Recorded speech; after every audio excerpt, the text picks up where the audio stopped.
taking control, shoveling dirt in every hole. Predators to condemn your soul, watching you and watching me. We're all connected but separated, misunderstood and so frustrated. A million armies of one have invaded, watching you and watching me. We live behind glass curtains and act like nothing's wrong. Soon you will belong. I know you're out there somewhere. We've watched you for so long. Wait for you to fall. We'll expose you all. I know you're out there somewhere watching me. The little brother wants to make headlines, be immortalized. Everyone's got an electric eye with the digital spies. They've watched you for so long. I know you're out there somewhere watching me.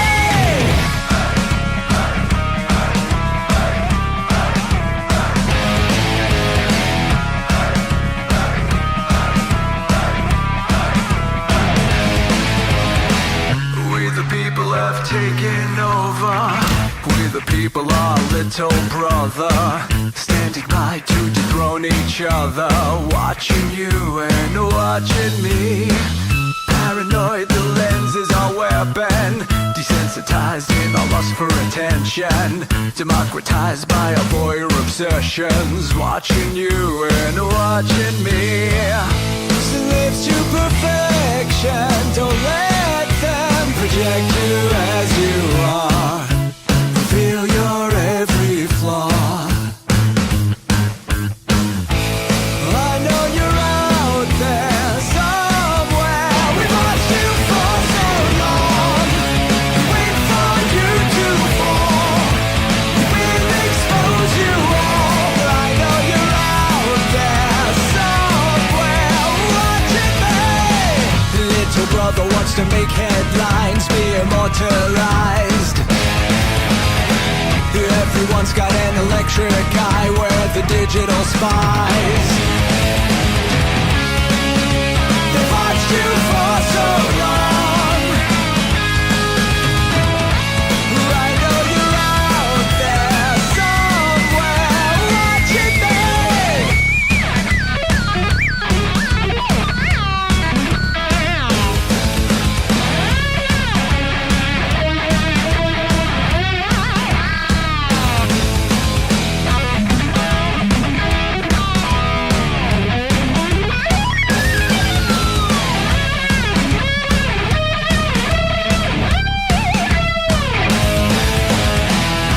I know you're out there somewhere.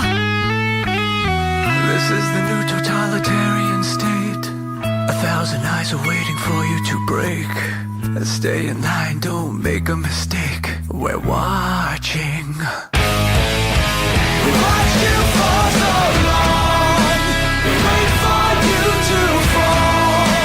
We will expose you all. I know you're out there somewhere watching me.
Let your experience begin right now.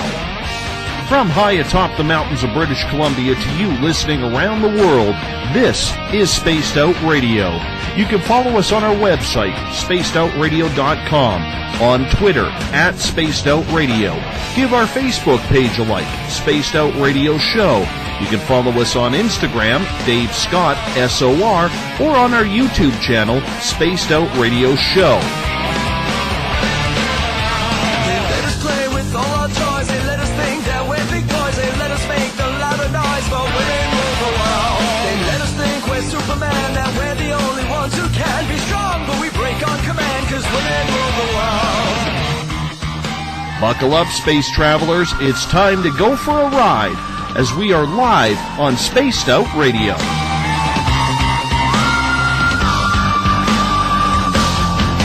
try to ride so cool, but you know I'm just a fool for you.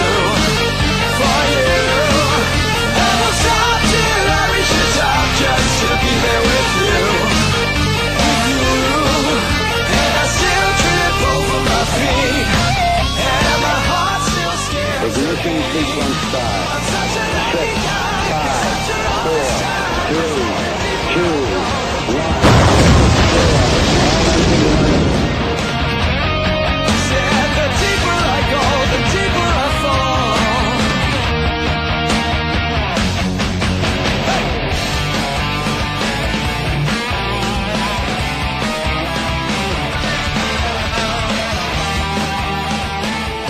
Good evening and welcome to Spaced Out Radio. Tonight I am your host, Dave Scott, and it's good to have you along for the ride as once again we do this thing around the world, taking you along for the ride as we are right here in Uncle Jimbo's cabin, right here in the Great White North. Live on this Thursday night, early Friday morning if you are on the East Coast. Let's welcome in everyone listening in on spacedoutradio.com, on Spreaker, on Revolution Radio, the High Plains Talk Radio Network, and the United Public Radio Network as well. Good to have you along. Thank you so much for being with us tonight. We really do appreciate you taking the time as we do this thing every night of the week, starting at 9 p.m. Pacific, midnight Eastern time, and we rock in and out of every single show, thanks to Mr. Ron Bumblefoot Thal, formerly of Guns N' Roses, and, of course, Bumblefoot is the official sound of SOR. You can check us out on Twitter, @SpacedOutRadio. Give our Facebook page a like, Spaced Out Radio Show. On Instagram, I can be followed at Dave Scott, SOR. Subscribe to our YouTube channel, Spaced Out Radio Show. Tune us in on TuneIn. Download this show and others from iTunes. And our website is spacedoutradio.com. While there, you can do me a favor. You can check out a lot of cool features. And if you want to take part of this show, this is what I'd like you to do. I'd like you to join up one of the chat rooms. And what we are doing there is we are getting connected with the chat rooms on Revolution Radio, on Spreaker, on the UPRN chat room, on Facebook at the SOR Space Travelers Club. And from there, you can join us, ask your questions. And we've just added a new feature as well. We have also added hashtag Spaced Out Radio on Twitter. So if you're on Twitter, you want to get a question in or a comment to me, just hashtag SOR. If you haven't signed up for the SOR Space Travelers Club yet, it is time. And the reason why it's time, it's only $5 a month. And with that, your name gets entered into monthly prize draws. You get access to private group interviews, access to a special section on our website, and so much more. Hey, we're going to give you a hell of a lot more than just access to our archives. You can also, while you're on our website, visit my latest blog. Check out Eric Markham's SOR Spacewire for your latest and weird news. And if you've had an experience you just can't explain, head to our website and fill out an SOR Sightlines report, because Mike Schmidt is waiting for you to join us. He wants to know about your experience. So fill out that Sightline report and get it in there. All your personal information is 100% confidential. At this time, we say hello to everyone listening in on the United Public Radio Network on 107.7 FM in New Orleans and 160 countries around the world. If you're listening in on the Double R machine, yes, Revolution Radio, it is a donation station financed by you, the valued listener. Do us a favor, visit freedomslips.com and donate today. We got two guests tonight on Spaced Out Radio. In hour number one, author John Potash joins us with an intriguing story about what the CIA is up to covertly when it comes to running drugs and how it ties into the deaths of some pretty big-name musicians, including infamous rapper Tupac Shakur, who was brazenly gunned down in Las Vegas a number of years ago. His book, Drugs as Weapons Against Us, has drawn rave reviews with the storylines and information that will make even the biggest skeptic question whether or not there's something fishy going on in the covert world of government agencies. But why kill celebrity artists? That's what we need to know. In hours 2 and 3, we're stepping into the paranormal with a visit from Christina George. Christina is a longtime investigator and psychic medium out of California. Psychics have been used to communicate with the deceased for ages, but as the popularity of the paranormal has increased over the last decade, so has the amount of ghost hunting teams, many of whom do not believe a psychic or medium should be involved in any sort of investigation, but that's their opinion. You cannot trust or rely on personal information, so they say. We're going to find out more about that in hours 2 and 3. Right now, though, we bring in John Potash, and we are talking CIA, covert black ops. I love this topic. John, how are you? Good. Thanks for having me on, Dave. It's good to have you along with us because we got some serious information to get in the next 55 minutes or so.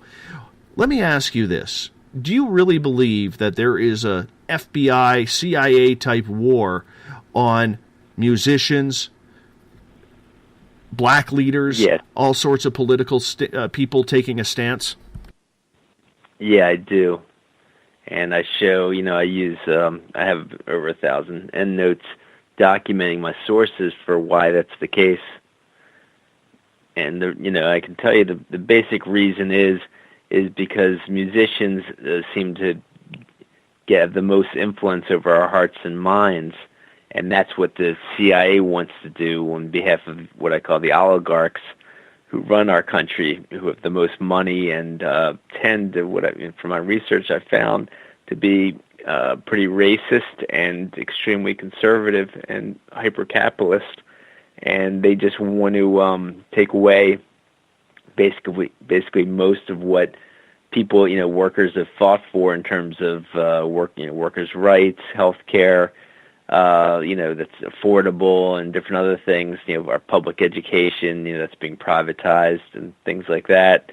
And so these musicians, and, in this perpetual war that's going on now, these musicians have tended to be, anti-war, and they've tended to be pro-civil rights, anti-racist. And because of that, they've been manipulated and used. And what ends up happening is they've been manipulated into getting into drugs and promoting drugs, but then when they sober up and get more into their activist causes, they're done away with. And I show that pattern in most of the musicians on the cover of my book. When did you start uncovering this? How did you start putting 2 and 2 together to get 4? Well, I was first writing a political novel back in the early 1990s, and I was counseling somebody in Baltimore who said my father was a Black Panther killed by the police, and I decided to put him as a character in my novel, and so I was researching the Black Panthers when I came across a Washington Post headline. I'd moved to Washington at that point, and I came across a headline that said another strange twist. The same police officers showed up at Tupac Shakur's New York recording studio shooting as it had first shown up at his sexual assault scene, miles across Manhattan.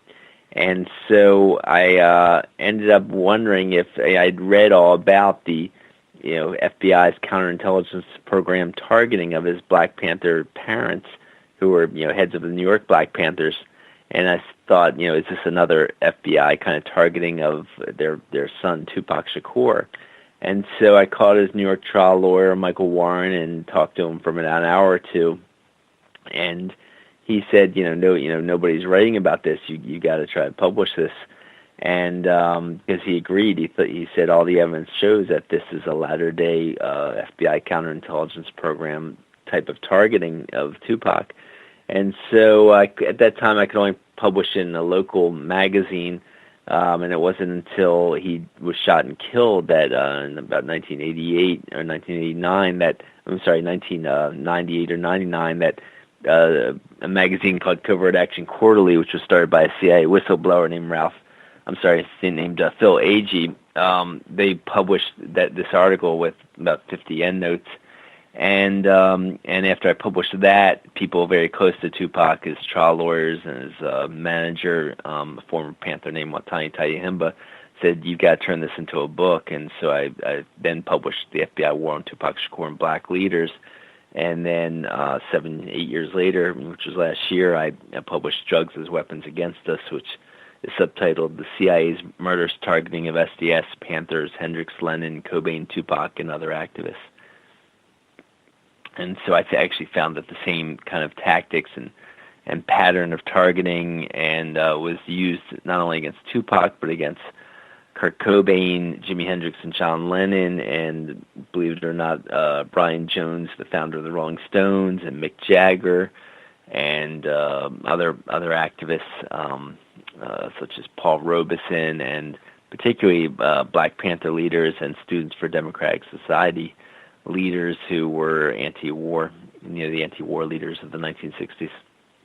Looking at it, a lot of the names that you mentioned also fall into that 27 Club. True, yeah, and I don't really get into that much in my book, except to say that there does appear to be a threat timing tactic, and they have this anniversary timing tactic of threat. And so it appears that, I've got Janis Joplin, I've got a chapter on Janis Joplin, and of course Jimi Hendrix, and they both, and Kurt Cobain all died at the age of 27. So that does seem to fit the pattern. Brian Jones too, that they have used it in other ways, in terms of this threat timing tactic, and it could be argued for sure that when they turn 27, if they're getting into activism, they could be killed at that age, and that people, to warn other musicians that if you could continue along this line of getting into activism and actually trying to sober up, you could be done away with. And that kind of threat timing appears to affect people subconsciously, if not consciously, to be warned away from activism, the kind of activism that they don't like anti-war activism, because the oligarchs appear to be, they sell the arms, they basically sell the war machinery, and they kind of lead the wars because they make the most money off the wars. They seem to exploit the countries that we take over.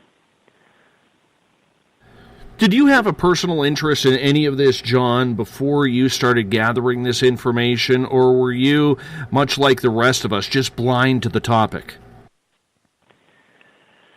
Well, it's hard to say. I guess I started slowly but surely accumulating information as I was doing drug and alcohol counseling. I kept hearing all these stories about what was happening with drugs, about all the corruption in Baltimore, how people I was counseling would be dealing drugs on different levels, and would tell me about how that the government were the biggest dealers, and that the corruption goes way high up, and cops are paid off, and et cetera. And then I was doing some anti-war activism, and I was just sitting on a street in Washington D.C. Not far from the White House, and sitting next to an activist. We were blocking the road for some kind of anti-war protest for Bush Sr., I guess, during Desert Storm in 1991, and she said she worked for the group that a lawyer named Danny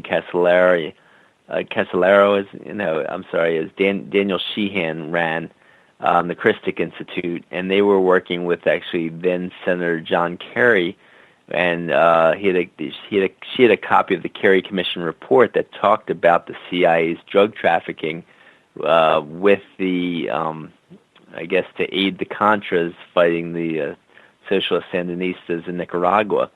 And so she gave me a copy of that report, and it's really laid out the details of all that long before Gary Webb made it national news with his viral articles, that were headlining the San Jose Mercury News, if you remember that, in about 1995 or 96. And so that did really get me going more into this, in a big way. And so when I say, the title "Drugs as Weapons Against Us," I talk about basically how it's affecting, virtually all of us. Drugs are in so many parts of society and affected so many of us. And, these drugs include not only, of course, the drugs everyone thinks of, cocaine and heroin, but also things like acid and ecstasy and even to some degree weed, even though, in some ways I think weed should be decriminalized and, people not targeted for weed. In other ways, it's just turning everyone into apathetic house cats, lazy and, failing school and stuff like that because they're just getting lazy from smoking weed too much. So. The CIA has always denied that it has been involved in any sort of drug trade, yet there were so many signs dating back to Vietnam where cadavers of soldiers were coming back with drugs tucked inside of them. Did you, in your investigation, go back that far, or when did you start looking into the CIA and the drug connection? Yeah, well, in 1990, I heard John Stockwell speak at a college in Baltimore and talked to him after his speech, and he told me personally that he had flown heroin from the Vietnam area into the United States, and that was a regular program of the CIA doing that. And he said that that later in the later 1980s, and you can see him saying this on YouTube also, he says fellow CIA agents said that they were flying heroin from the Pakistan-Afghanistan area into the United States, because that took over as the main source of heroin for the world. And, of course, today that's one of the reasons I showed the evidence that we actually invaded Afghanistan was for those opium crops, those poppy fields. Because the two best places in the world for growing poppies are the Golden Crescent and the Golden Triangle. Golden Triangle's in the Vietnam area, and we next to Laos and Burma and all. And the Golden Crescent is the Pakistan-Afghanistan region, and they're on two opposite ends of the same mountain range. And so I show that's no coincidence that those are the longest wars in U.S. history. And wars are usually over resources, and one of the main resources in the Afghanistan area, of course, is the poppy fields and the heroin. And after the U.S. Took over, invaded Afghanistan, you could see the rates of heroin coming out of there. It's just tripled and just become the biggest. Probably it supplies 70 to 90% of the world's heroin.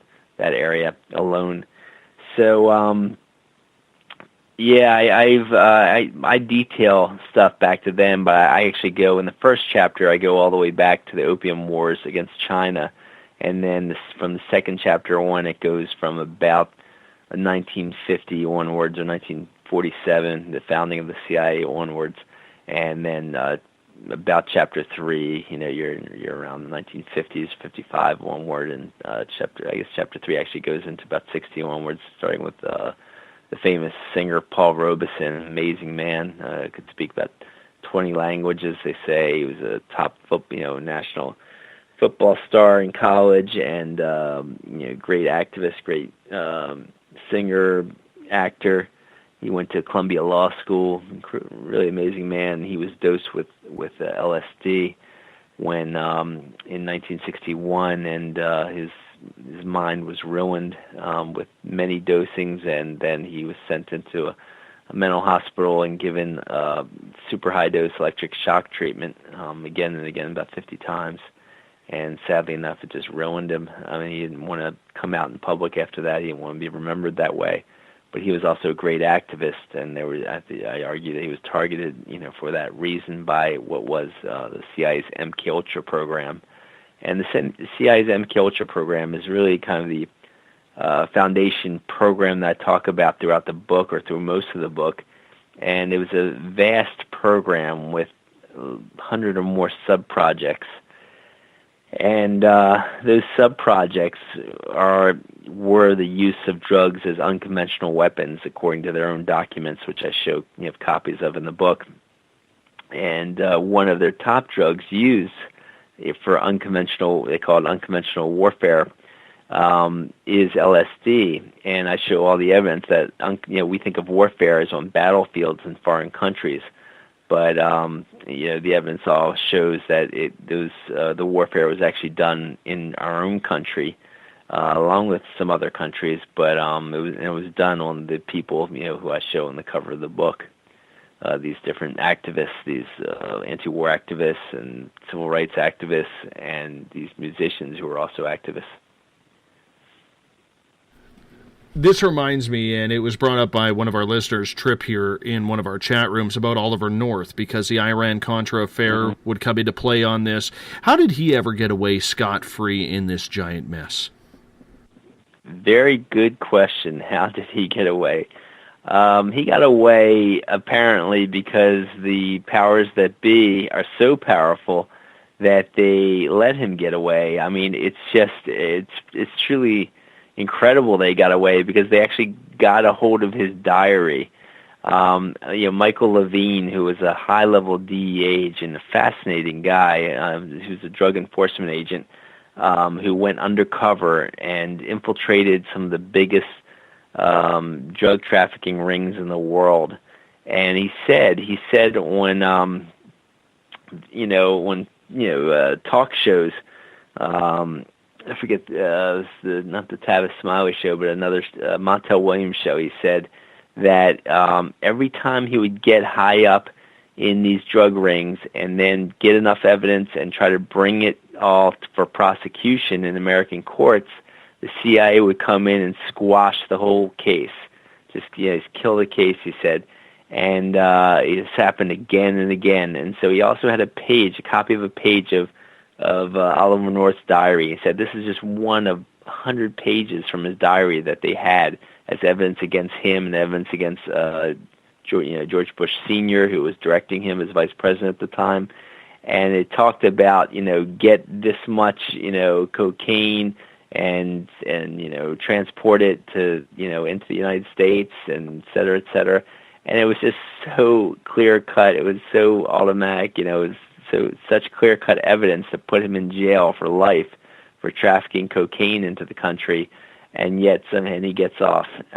It's truly amazing, and he was George Bush Sr.'s right-hand man in all this.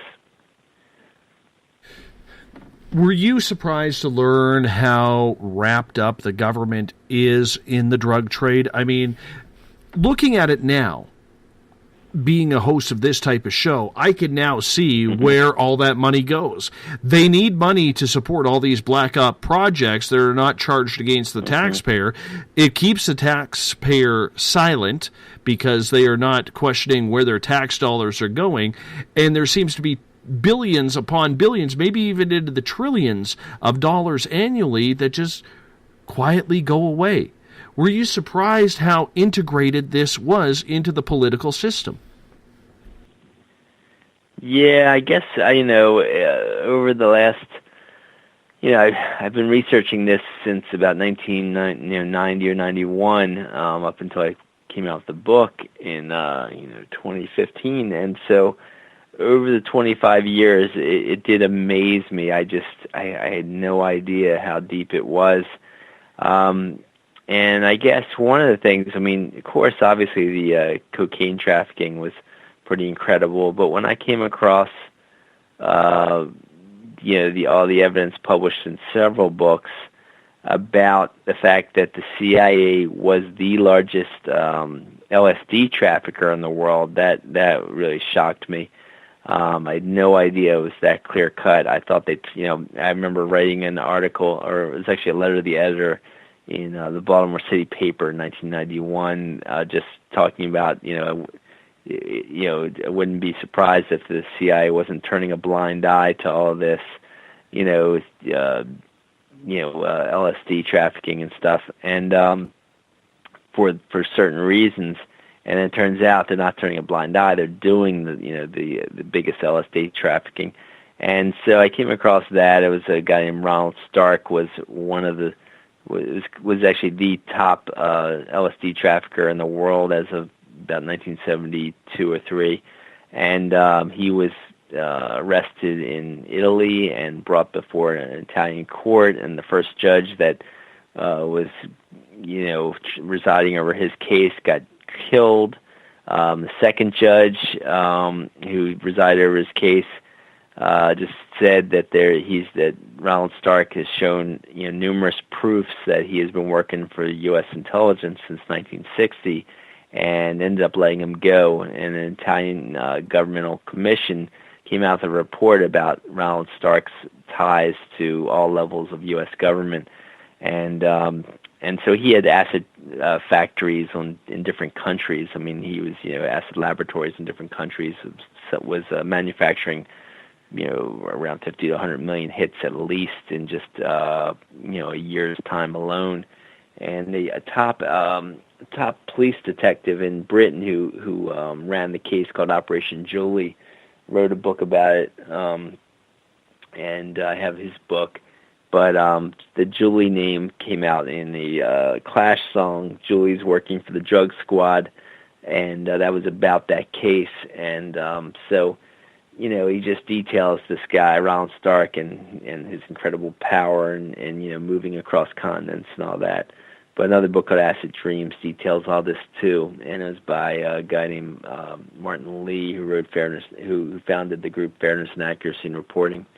But it is pretty amazing how they do what they do, and how it just goes into so many of these drugs. I have a list of the drugs that they were testing to be used, as weapons, and I think the list is about 24 different drugs they were testing on Edgewood Arsenal soldiers to see their effects for future use as warfare. And it's just so many different drugs they were using. But ecstasy is, of course, another one. And it's just ugly stuff, We only got about 30 minutes left with you, and I know we're going to have to be jumping around here quite a bit, but I want to focus a lot on the music side for a little bit here. Especially in rap music, where you have the East Coast versus the West Coast, and in the 90s, it was literally a territorial war across the United States, whose rap was better, who was more gangster than others. Biggie Smalls versus Tupac Shakur, and then the murders happen, and everybody just kind of wakes up.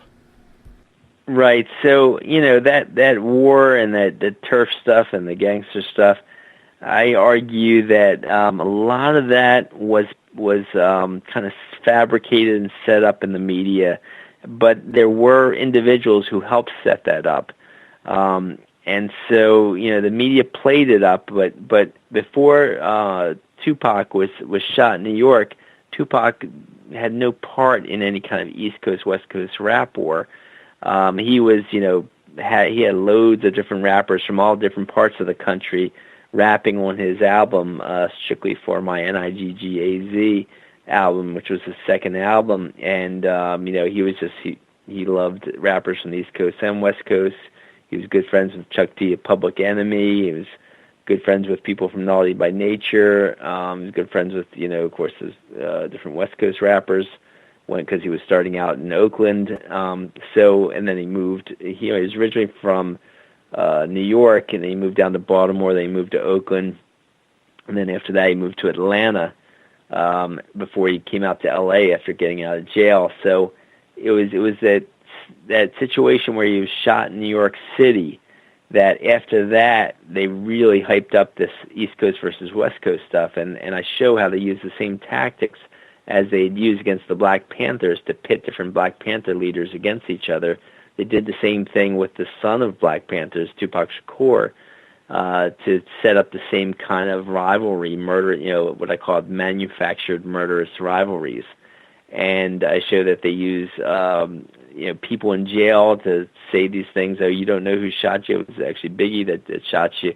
And they also used anonymous letters. Now, with the Black Panthers, activists went to an FBI office, stole all the documents, and they found the evidence of how the FBI wrote fake letters back and forth between these Panther leaders, pretending and signing each leader's name to it, saying to manufacture these conflicts, and they also used undercover agents in jail to say things and spread rumors and get conflicts going on, and I show evidence that they did this with Tupac. But then with the situation with the shooting, they also had these undercover agents trying to do this in the sense that I found this high-level police detective named Russell Poole kind of inserted himself into the Biggie Smalls murder investigation. Biggie Smalls was murdered 6 months after Tupac Shakur was murdered, and when he started investigating things, he found that dozens and dozens of his fellow police officers were at all levels of death row records. And when he came back to his superiors and said, "What are they doing there?" he said, "You can call them troubleshooters or covert agents." Now, this the supervisor thought that this white police officer, Russell Poole, would be as racist and on board as they were with all this, but he wasn't. He ended up investigating more and trying to blow the whistle on it all. And so he was kind of pushed down in the police department, and then had to retire early to get the word out. And so he was the star of this documentary called Biggie and Tupac by award-winning filmmaker Nick Broomfield. And then he is also the main character in this book called Labyrinth that Johnny Depp is now making into a movie. But it's it's a very good book. It's such a good book. I mean, that the number of film stars have tried to make a movie out of it. Sylvester Stallone was originally going to play Russell Poole and make a movie out of the book, but now Johnny Depp's doing it. Sylvester Stallone couldn't get production money for it, but Johnny Depp looks like he's going to come out with it next year. So what Russell Poole found was that death row records, and he doesn't. He says it was filled with police intelligence, undercover police officers.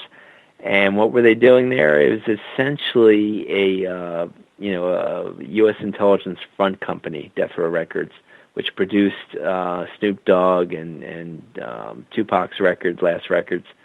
And they had different goals, and he shows the police reports finding that they were drug trafficking, they were gun running, but they were also, helping. They were trying to instigate the East Coast versus West Coast rap war, and another goal of theirs was to go against what Tupac's goal was. Tupac's goal was he was only pretending to be this gangsta rapper and creating this gangsta facade in order to appeal to gangs and politicize them, and that was part of his Black Panther extended family's plan, which was. They were getting actually the Bloods and Crips to call peace truces in L.A. and instead to turn into activists and fight racism. And they were getting this happening, these peace truces to happen across California, and then it started happening across the country.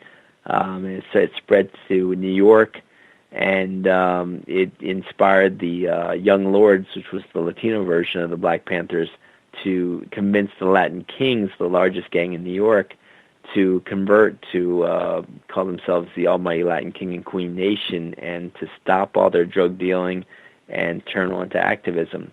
And I interviewed the head of the Latin Kings, King Tone, and talked to him for a while about all this, along with his mentor. And so, in some Columbia University Press published a book by some professors in New York who documented how it was virtually 3,000 members of the Latin Kings stopped dealing drugs. And so that took so much money out of the hands of the drug traffickers, who I show were the CIA and the oligarchs. But not only that, it took a massive amount of money away from the money launderers, the drug money launderers. And those are the banks and the multinational corporations, and I show how that took a vast amount of money off of the stock market, because they say when you have cash going through your stock portfolio of a multinational corporation, increases the value of your stock by 20 times, with the idea that you're going to this amount increased revenue for 20 years. And so it's, this woman, Catherine Austin Fitz, who was Assistant Secretary of Housing under Bush Sr., she was top person in Wall Street, and she showed the equation of how this works, where a few dealers on the street could make millions of dollars because of the value of the money laundering and the way it increases the stock portfolio by 20 times. So you take 3,000 dealers off the street and stop them from drug dealing, and you're talking about billions of dollars there, in just New York alone that were taken out of these people's hands. And so Tupac, being so influential with gangs and youth in general, he was a major threat to the drug traffickers and the money launderers. And so, with Suge Knight and Death Row Records, they had the opposite goal, to get the Bloods and Crips fighting again. They did it in their recording studio by hiring Bloods and Crips, and some of these Bloods and Crips were actually undercover cops. And then they also did it in concerts, and they had actually shootings between Bloods and Crips at a concert go on, and nobody's arrested. When the police came in, they arrested nobody because they knew what was going on, I argue.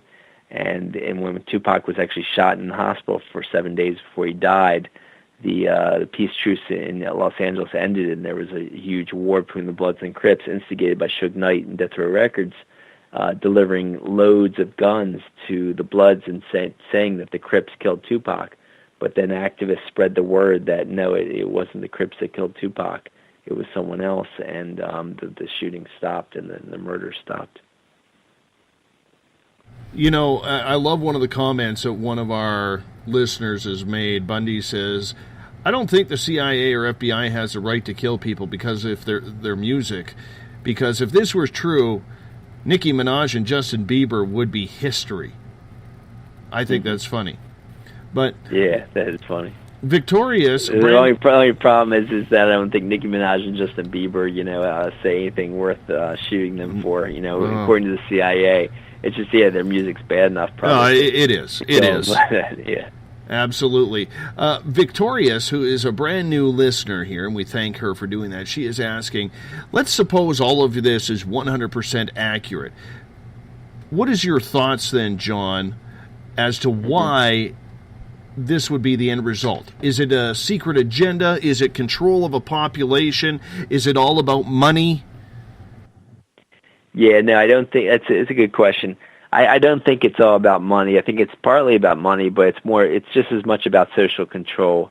Because, yes, the oligarchs, we're talking about the Rockefellers, the Harrimans, the Bushes, the JP Morgans, JP Morgan Chase being the largest bank in the world. And John Pierpont Morgan, the Pierponts were intermarried with the Russells, who were the biggest opium traffickers, opium shippers in the United States. They were working with the British East India Company, who were, the opium shippers from Britain, and had gotten Britain to go into the opium wars of the mid 1800s against China to force them to open their borders to opium. But it's more about social control, just as much about social control, because they've got so much money already, and of course they don't want to lose money, they want to make money, but they're more concerned with sedate what former U.S. Attorney General Ramsey Clark told me in 1991 at a conference was to sedate and divide the masses. It's like sedate and divide the masses to keep them from uprising and changing things for the better for the masses. And when you get drugs into all these communities, that's what you end up doing. You end up, getting, hurting families. You end up, starting these drug turf wars and getting people fighting each other instead of fighting for more rights. It ends up hurting the minds. When you talk about spreading ecstasy and LSD, you hurt the minds of these activists to do their best activism. It diverts them. In the 1960s, it was diverting so many great activists into the hippie movement and hurting their best abilities. And when you're doing community organizing, you don't have as much power and money, as the people you're fighting against, the people that are promoting the wars. And so you really have to use your wits and be at your best to have effect, to have the best, have this to reach your goals, and it's and when your mind's all muddled with drugs, it's very hard to be clear and to do well with your organizing. I used to be a community organizer for about a year or two, and I didn't know how this works. But so yeah, I think it's definitely more about social control. And it's funny, as we started talking about this, I'm getting in the chat rooms that a lot of listeners actually, while you were chatting, had lost the show there for a few seconds before it had came back on, about 30, 40 seconds. And yet I'm watching I've heard that happen before. Yeah, and watching my studio is playing fine. So it's kind of interesting. I love when stuff like that happens. Maybe I shouldn't, but I actually do. Yeah. Yeah. Yeah, I mean, I've had all kinds of things like this happen. They're like, this is the first time this has ever happened to the show, and this is, they've got the ability to do these things. That's all I can say. They can mess with different programs I've been on before. They've done it before.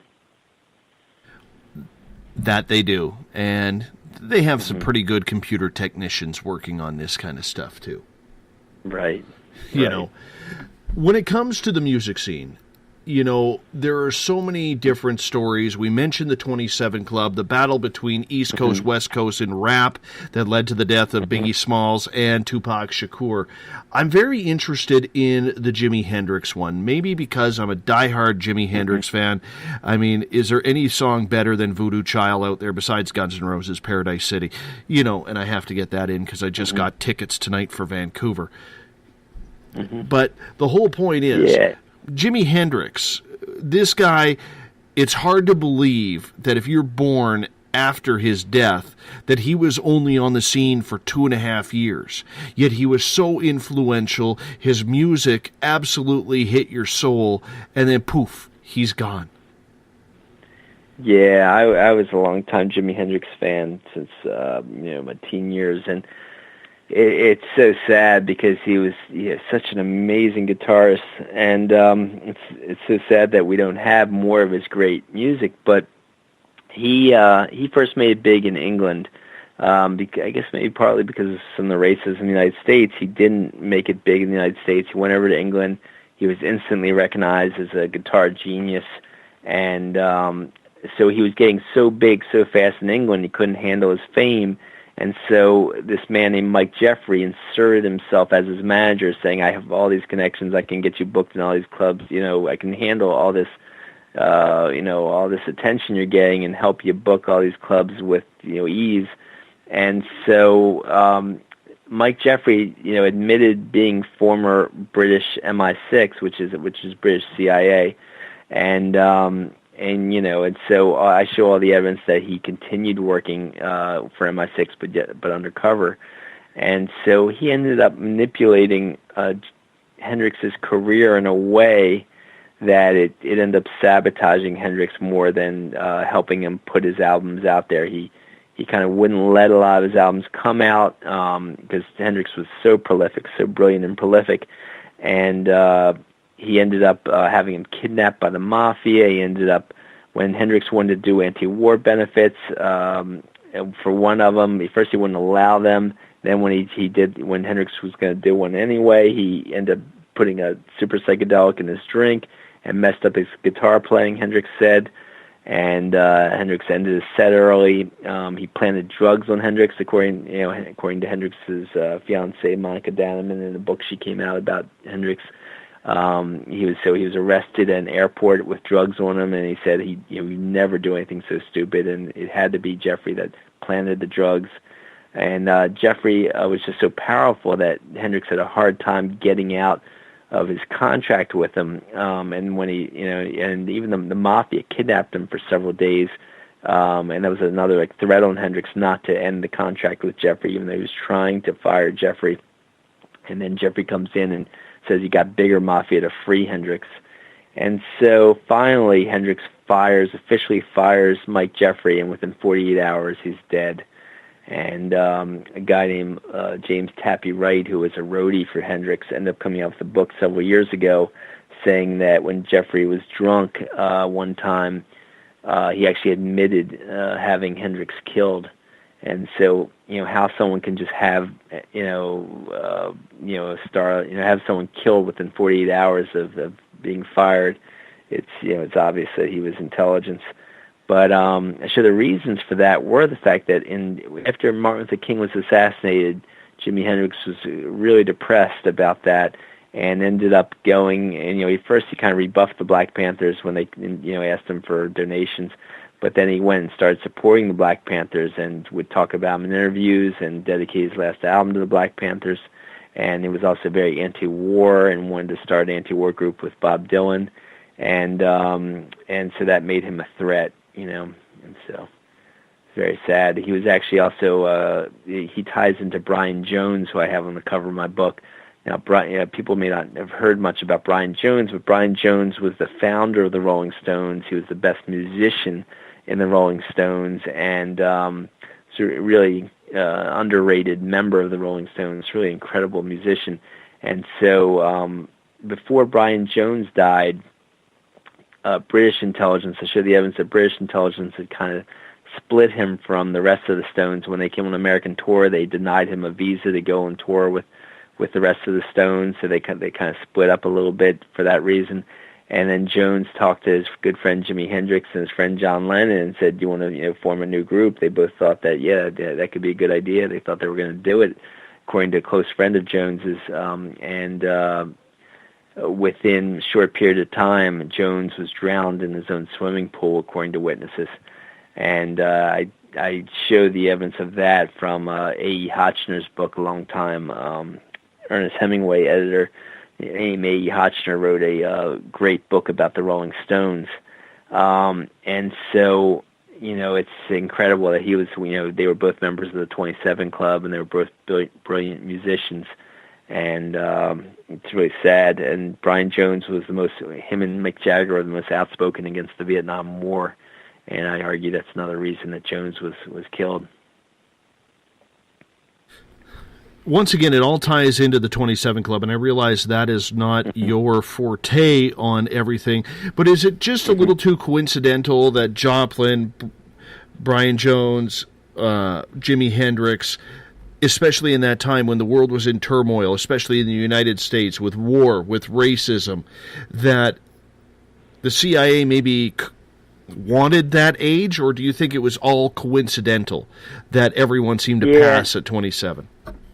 Yeah, I don't think it was coincidental. I think, I show, the evidence that, the top researcher on Martin Luther King's assassination, a guy named William Pepper, who was friends with King when he was alive. He was a white journalist who later, after King's death, he got close with King before King died, but then after King's death, he ended up becoming a lawyer, and other people close to King asked Pepper to investigate what happened, to Martin Luther King with his assassination.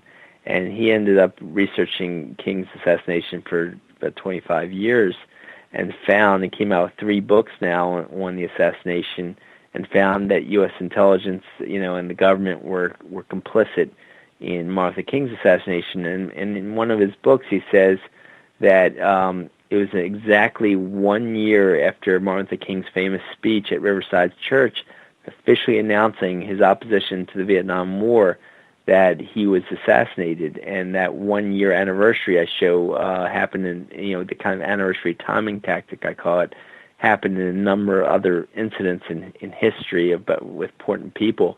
And it seems to be a subconscious tactic, a tactic to threaten people consciously or subconsciously that if you do this, this is what's going to happen to you. So I think that supports the idea of the 27 Club, of why they killed all these musicians at the age of 27. And so I don't think that's just a coincidence. Yeah. It's amazing how many of these musicians, Black Panther leaders, all died from drug overdoses. And I realize there was a lot of drugs going around in the free love society of the 60s, early 70s. But for people who were just that free, I don't think they were meaning to freebase that much.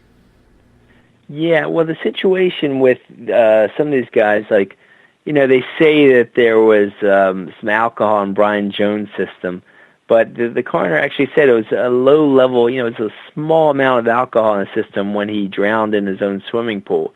And, Keith Richards says, Brian Jones was an excellent swimmer. He saw him swimming in huge waves in the ocean. He was a great swimmer. There's no way he drowned in his own swimming pool. And, I show the witnesses who say, yes, several people actually drowned him in the swimming pool. But, so they always try to tie it to these drugs. Jimi Hendrix, they say, all the best biographers, the top biographers on Hendrix say he was getting away from all drugs when at the time of his death. He was never a heroin addict. He tried it once or twice total. He at the end of his life, he was smoking a little bit of weed and drinking a little bit. He refused all other drugs. He hadn't done acid anymore. He stayed away from all other drugs. He didn't drive drugs, but what they did is, what the media does is they try to tie the drugs to these musicians, because they manipulated them to promote the drugs to the masses of youth. And that's how, that's what part of their plan was to manipulate these musicians to promote drugs. But then when they started sobering up, that's one of the reasons they did them in, because they didn't want them to promote sobriety. And that's what was happening with Brian Jones. He was sobering up. That's what happened with Jimi Hendrix. He was sobering up. Kurt Cobain, it was the same thing. Janis Joplin was trying to kick heroin at the time, and gone to detox, and was working hard to get away from heroin, and she relapsed.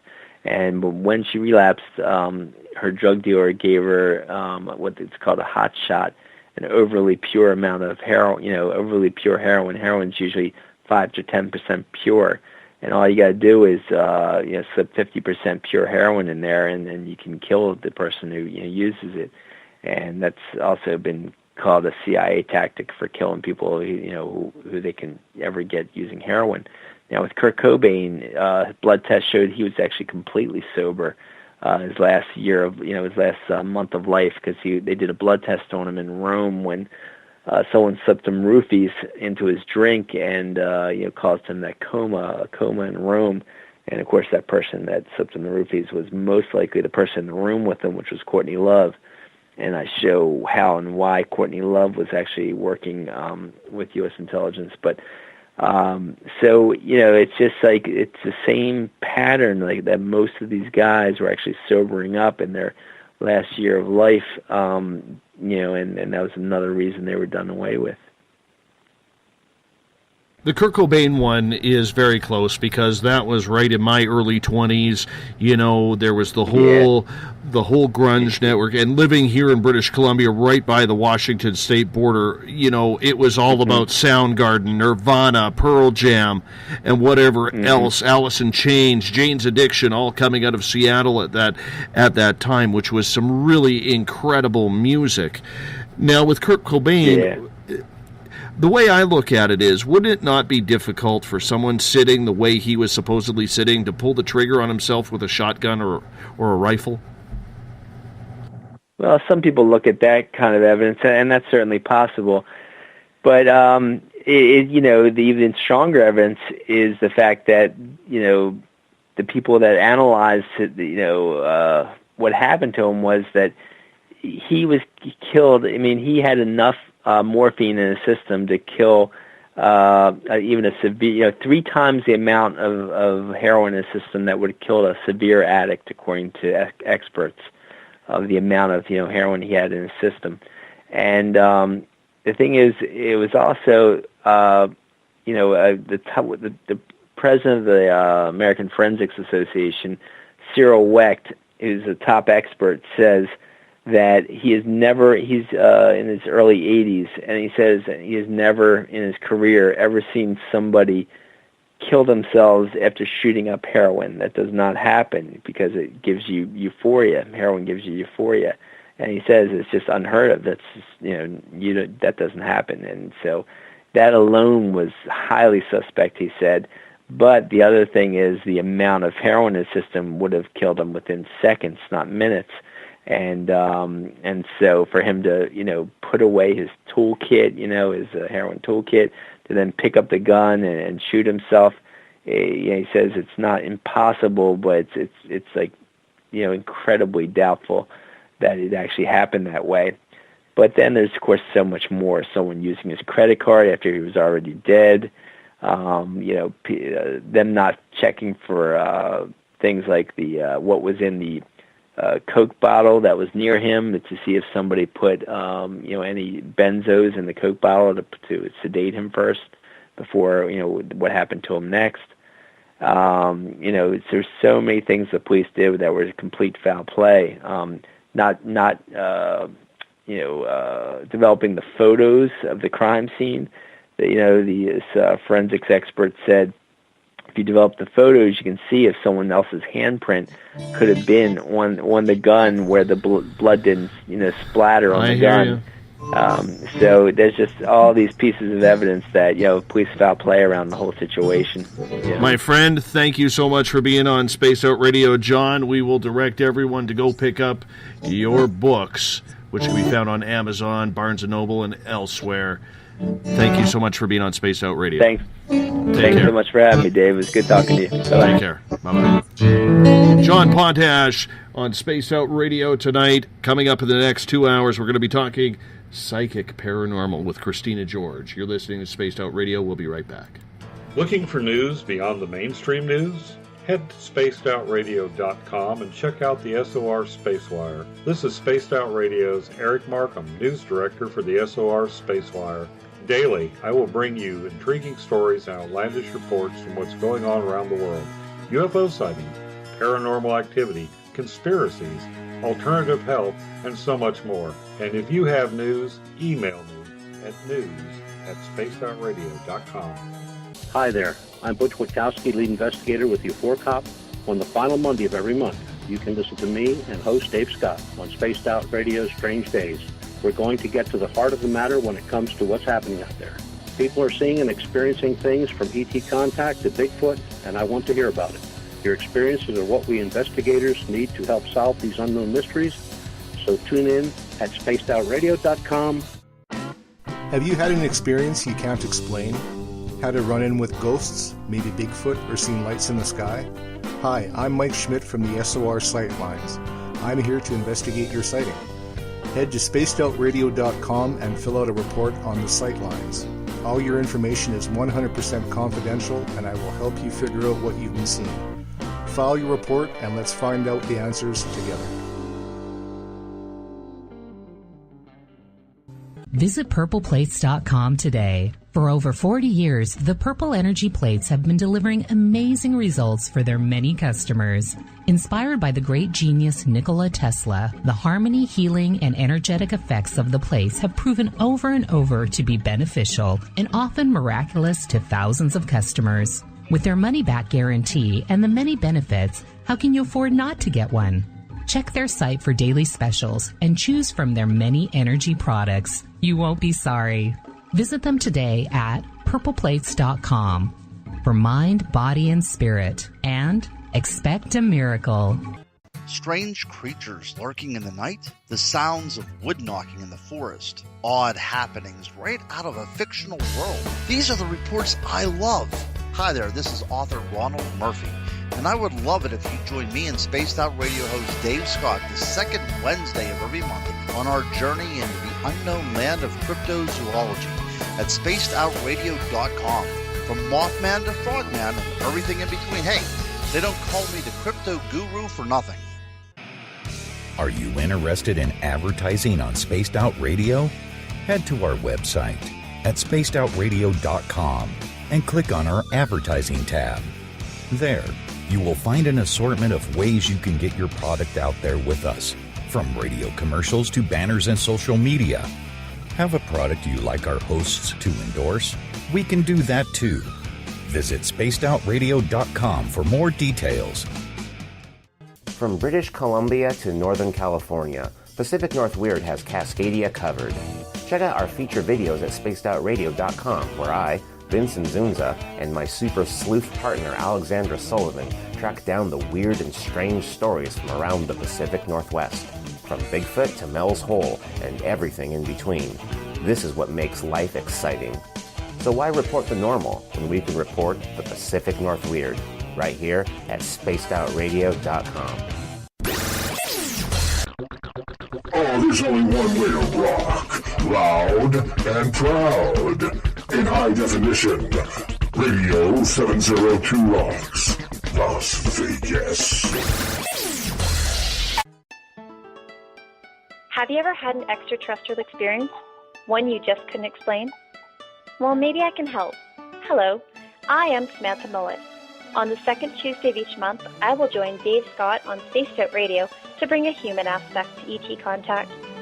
It's something I've lived with my entire life, and I'd love to help you understand. Let's share our experiences. The ET Experience, the second Tuesday of each month, only on Spaced Out Radio. Hi there, this is Jolene with Rivulet Reiki and Readings, and I want you to relax. Let me help you chill out and get in touch with your body, mind, and soul. In this busy world, sometimes we need to let go, and this is where I can help. Visit my website, rivuletrr.wix.com/rivuletrr&r. Every Saturday and Sunday night, as Dave Scott wanders aimlessly in the wilderness, you can come hang out with me, James Tyson, in Spaced Out Weekend. Starting at 9 p.m. Pacific, midnight Eastern, I'll take you along as we talk with some of the best experts in their fields. SpacedOutRadio.com is the place to find us. So sit down, relax, put your feet up. Enjoy the topics like the paranormal, supernatural, intuitiveness, and so much more. Hope to see you there. Hi there, this is your psychic medium, Joanna, and I would love it if you would join us every other Sunday on Spaced Out Weekend. With host James Tyson, we'll bring you personal psychic messages on two mediums and a large. Questions about love, life, career changes. We would love it if you would come and join us live. Call in and listen in for the experience. Allow us to open the doors to your other side. Two mediums and a large, heard only on Spaced Out Weekend at spacedoutradio.com. Would you like to become one of our space travelers? All you have to do is click on the Space Travelers icon at spacedoutradio.com. For only $5 a month, you can get access to some great prizes, as well as private monthly shows, newsletters, and a members-only section on our website. Become a space traveler today.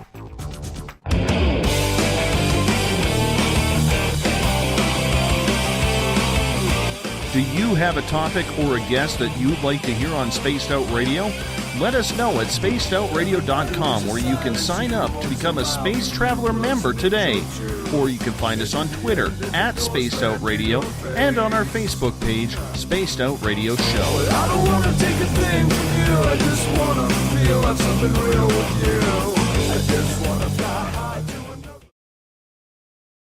Welcome back to Spaced Out Radio tonight. I am your host, Dave Scott. Good to have you along for the ride as we continue on Spaced Out Radio. Hour number 2 is underway. I do want to remind you that tomorrow night on the show, Evan Kale is going to join us. We are going to be talking about the chaos theory. This is a pretty interesting topic. We're going to be joined by Eric Markham once again tomorrow night on the show regarding these topics, because Eric did such a good job last night with S.T. Joshi on H.P. Lovecraft that we're going to do it all again tomorrow night as he co-signs with me. Not co-signs, but co-hosts. That's the way we'll put it. Hey, if you want to check us out on Twitter, you can do so at Spaced Out Radio. Give our Facebook page a like, Spaced Out Radio Show. On Instagram, I can be followed at Dave Scott SOR. Subscribe to our YouTube channel, Spaced Out Radio Show. Tune us in on TuneIn. Download this show and others on iTunes. And our website is spacedoutradio.com. We want to remind everyone, if you're listening in on Revolution Radio, the Double R Machine is a donation station financed by you, the valued listener. Do us a favor, visit freedomslips.com and donate today. And if you're listening in on the United Public Radio Network live on 107.7 FM in New Orleans and over 160 countries around the world, thank you so much for bringing Spaced Out Radio into your household, your car, your work office, your daytime, nighttime gig, wherever you are. Thank you so much for allowing us to be a part of you. Bill Cardwell has set the password in the SOR Space Travelers Club tonight. Viscoelastic. Viscoelastic is your password. What it means, I have no clue, but that's your password for the night, and we're going to roll with it because it sounds like a good one. Tonight in hours 2 and 3, we are joined by paranormal investigator Christina George. Christina is a psychic medium, which I think is an interesting topic when it comes to the way we look at the paranormal. Because over the last decade or so, the paranormal has expanded so much thanks to the popularity in television, the popularity of online websites, social media, you name it. It's taken off. We've all talked about it on this show umpteen dozen times. But there's a lot of teams out there right now who do not believe that a psychic medium is a necessary tool. They think it can wrongly influence an investigation. Personally, I disagree with that thinking, because the minute, as you all know, when I hear the word science or scientific in regards to these paranormal groups, I laugh. And I question it, because unless you have a scientist on board, a true scientist, you're doing nothing scientific. And we're going to get into that a little bit more tonight. Christina George, the queen of Kirkland brand tequila. Welcome back to Spaced Out Radio. How are you? Thanks so much for having me back, Dave. Now, for our audience, there's a joke behind this, because I got to meet Christina George personally, along with James Tyson, down at the Forest Moon Paranormal Paracon in Concrete, Washington in late October. And I'll tell you, if it wasn't for this girl introducing me to some tequila, I had not planned on having a drink that weekend at all. So it's all your fault, Christina, and I'm going on record on that because it's so nice. It was such a good time. Thank you. It was. I'll take the blame for it. I mean, it seems like everywhere I go now, if I find somebody who's down to drink some tequila with me, you know, it's like, might as well blame it on me, right? Well, so it's okay. No, that's good. I appreciate that. I do appreciate that you're womaning up and taking the blame for it. But you know what? I have to admit, and I'll say this publicly, because you and I really haven't had a chance to talk. We talked on your show, but we haven't talked on Spaced Out Radio, because you had me on as a guest about a month ago. And I'm so thankful for that. Thank you again. But this is the first time we've actually had an opportunity to get you on the air. And you also, for our audience listeners who don't know, I want to give Christina a lot of props, because she is actually the one who told Joe Montaldo, hey, you have to get Spaced Out Radio on the UPRN network for your nighttime show, because Joe didn't have a nighttime show. Joe, because we're still expanding our audience, he had heard of us, but he hadn't really tuned in. And then he tuned in and he was like, holy cow, I need to add these guys. So we can all thank Christina for that. So on behalf of Spaced Out Radio, Christina, thank you so much for helping us get on the UPRN network. It's been amazing. Absolutely. I mean, I'm glad that I was able to facilitate that. I mean, you were a great addition to the network. I mean, as you see, it's a huge network. We're all over the world broadcasting, and we've got some amazing shows, and glad to have you part of it now, right? Especially since you're after my show, so I can't say anything better than that. Well, you know what? It's a match made in heaven, and you know, when you're building something like this, as you know, with your own program, you're looking to get ahead where you're not going to gain 100, 200 listeners. You want to fill that step where you're going to gain 1,000, 2,000, 5,000. And when I heard your numbers on the show for your program, and then, you know, Joe is working diligently to try and get his audience to understand that there's now nighttime programming, since he eliminated a show that goes by C2C from his airwaves. You know, it's nice to be filling in, and it's a matter of getting those people to come on over and tune us in as well, letting them know that they actually have an option, which wasn't there before. So it's been really exciting to watch. We've jumped from literally about 1,500 listeners a night up to approximately 25,000. So I'm pretty excited about it.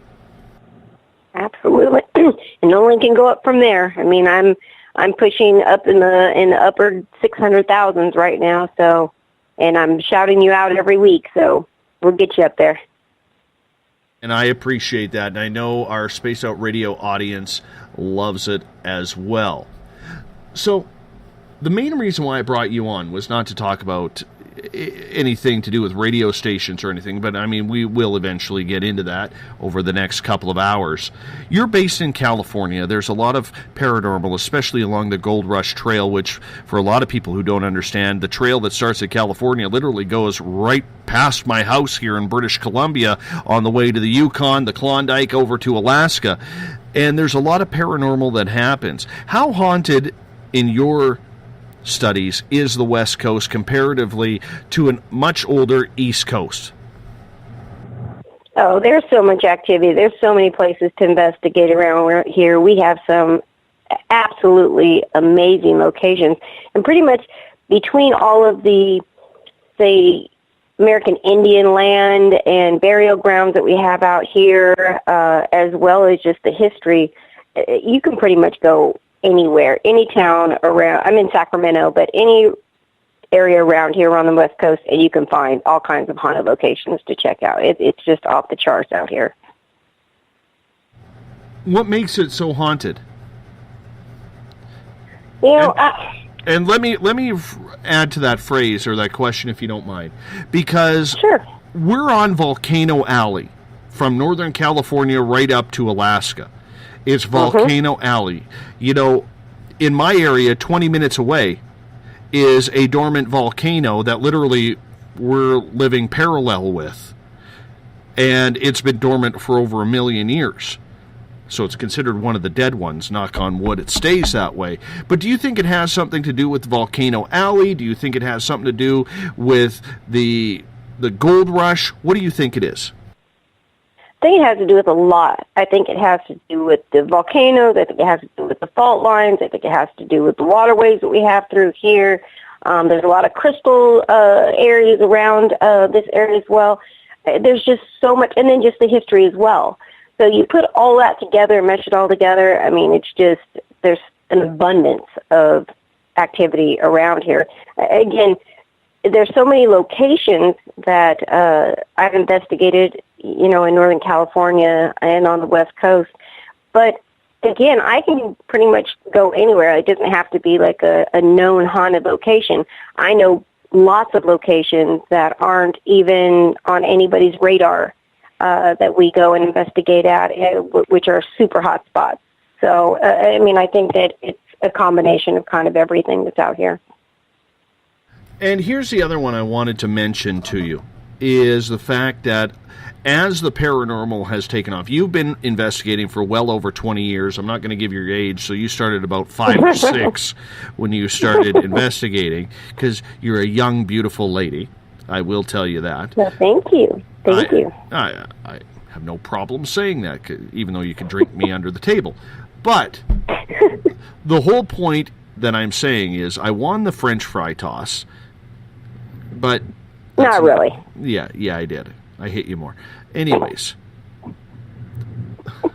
I'm trying not to laugh here as I do this, because I'm trying to do a serious interview. But in the field of the paranormal over the last 10, 15 years, since it became a hotbed on television, which really started out with A&E and Ryan Buell's show Paranormal State, then all of a sudden Ghost Hunters and Ghost Adventures got on the air, and boom, the paranormal took off.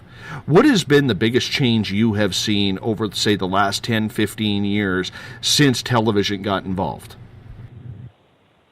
Well, I'll tell you, just here in my location alone, when I first started out, there was literally in our area, there was probably just a handful of teams kind of spread out across Northern California.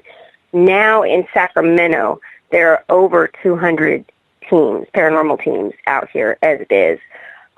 So it's been interesting. Like before, I always wished that I had, you know, I was able to have more teams available. And then all of a sudden, you know, it hit the televisions and it blew up. And I don't know if I feel like it's been a good thing or a bad thing. I mean, there's positive and negatives on both sides of it. It's been a very interesting ride for sure, because you know, I was doing this way back when, you know, nobody even knew what paranormal investigating was, and I didn't have a team. It was just somebody knew somebody who had some paranormal activity that happened to know me, and they'd say, hey, I know this person who might be able to help. And again, I didn't even know that it really didn't have a title per se back then. I mean, it was just something I did. So it's definitely changed a lot over the last 20 years for sure. And in fact, even more so like the last 10 years. We've really seen a huge, huge increase. But again, there's good and bad with all of that. And with that, though, there has become so many theories, because the funny part that I have, and I had this conversation earlier, I was actually doing another interview before this show on another show, and one of the things that we had talked about was over the last 10, 15 years is how everybody has that person who's been investigating 20 plus years. Everybody has that team demonologist now who's this so-called expert that's been fighting demons for 5 to 10 plus years. Where did these people just come out of the woodwork? I don't even know. And it's not even the demon, the demonologist came a little bit later. First everybody had, a team, and you'd see these, to be a paranormal team at this point, all you had to do was have a couple friends, be able to print up some T-shirts, make a Facebook page and a bio, and bam, you were a paranormal team. And it's funny because I would meet these young teens, and they would be, maybe in their early 20s, and on their website it'd say, they have 15 years experience, and I'm thinking, maybe they have a year each under their belt, if that. And their training was totally based off of television shows, watching the television shows, and they were kind of like, oh, that's cool, let's do this, but really didn't have any idea what they were doing. Then, the whole psychic mediums, myself having a team and I'm a psychic medium, that was very looked down upon. So if you happen to be a team who did have somebody with abilities, whether it be a sensitive, intuitive, psychic medium, any of those, you were basically just kind of shunned, these don't use those teams, they use psychic. And then all of a sudden we saw the psychics start to be utilized in all of these paranormal investigating shows, and like flipping on a light switch, all of a sudden you saw thousands of people come out the woodwork and changing their name to psychic medium so-and-so. And that was crazy because, again, a lot of people, I knew better. So it was kind of bothersome to me. And then all of a sudden, then they started coming out with all the demon shows and things like that. And then all of a sudden, everybody was a demonologist. It has been, again, such a wild ride. Everybody thinks they're an expert now. There's so much drama within the paranormal field. People don't want to work together anymore. I've been actually banned not only from locations, but from whole towns by other people in the field saying that those are their cities, and how do you get banned from a whole city? That's my thing. Of course, me, I had to, of course, the next weekend go and investigate and mark my spot over there. But it's crazy that the egos, again, everybody thinks they're an expert. And I've said this, I talked about this when we were in Concrete. I believe there are no experts, because I learn something new just about every case that I have, and I've been doing this for a very long time. So to hear these people who, first of all, are just like, where do you even come from? But then to consider themselves an expert because they decided to write a book on their experiences or what they think paranormal is or isn't, or demons or demonologist or whatever you wanted to do. I mean, I can even remember when the big fad came where people were learning from TV. So at my team, we were giving, free instruction. We were teaching other teams locally how to use the equipment, how to make sure they're protected, all this kind of stuff. And somebody's like, oh, smart idea, but we shouldn't do that for free. We should charge. So they started giving paranormal classes where you could, pay $259 and take an online course, and then they print you up one of these little certificates that you can find anywhere on the internet, and bam, you're supposed to be a certified paranormal investigator, which is BS because there's no such thing, and there's a certificate isn't going to give you anything that's not worth the paper it's written on. Then the whole demonologist thing came into play, and it was like, oh, there's another avenue to make some money. So now we'll charge $599, and you can go through our demonologist class, and then we're going to send you a certificate through there that makes you a demonologist. And I don't care, how, that's like going to school and being book smart, but, street dumb. And so they might learn a lot of things at whatever they're going to teach them. I don't even know. I wouldn't go to one of those classes. But a book or an online instruction is not going to help you a bit if you truly, truly come in contact with something dark and you've never gone up against it before. So I have a problem with a lot of those things. For me, it's more deceiving the public. That's or trying to deceive other people who you are or what you do, because I truly not only care about the clients, but the spirit world that I help as well. And I've had so many different clients that have gone sometimes through 1, 2, 3. I've even had some people who've gone through as many as 4 paranormal teams and either not been able to get any help or they've made things worse. So, if they were just all going and investigating, cemeteries or just public locations, I guess I wouldn't be so frustrated. But, taking on private clients when you have no idea what you're doing, going out and provoking because you saw it on TV or things like that, it's just very frustrating what I see going on.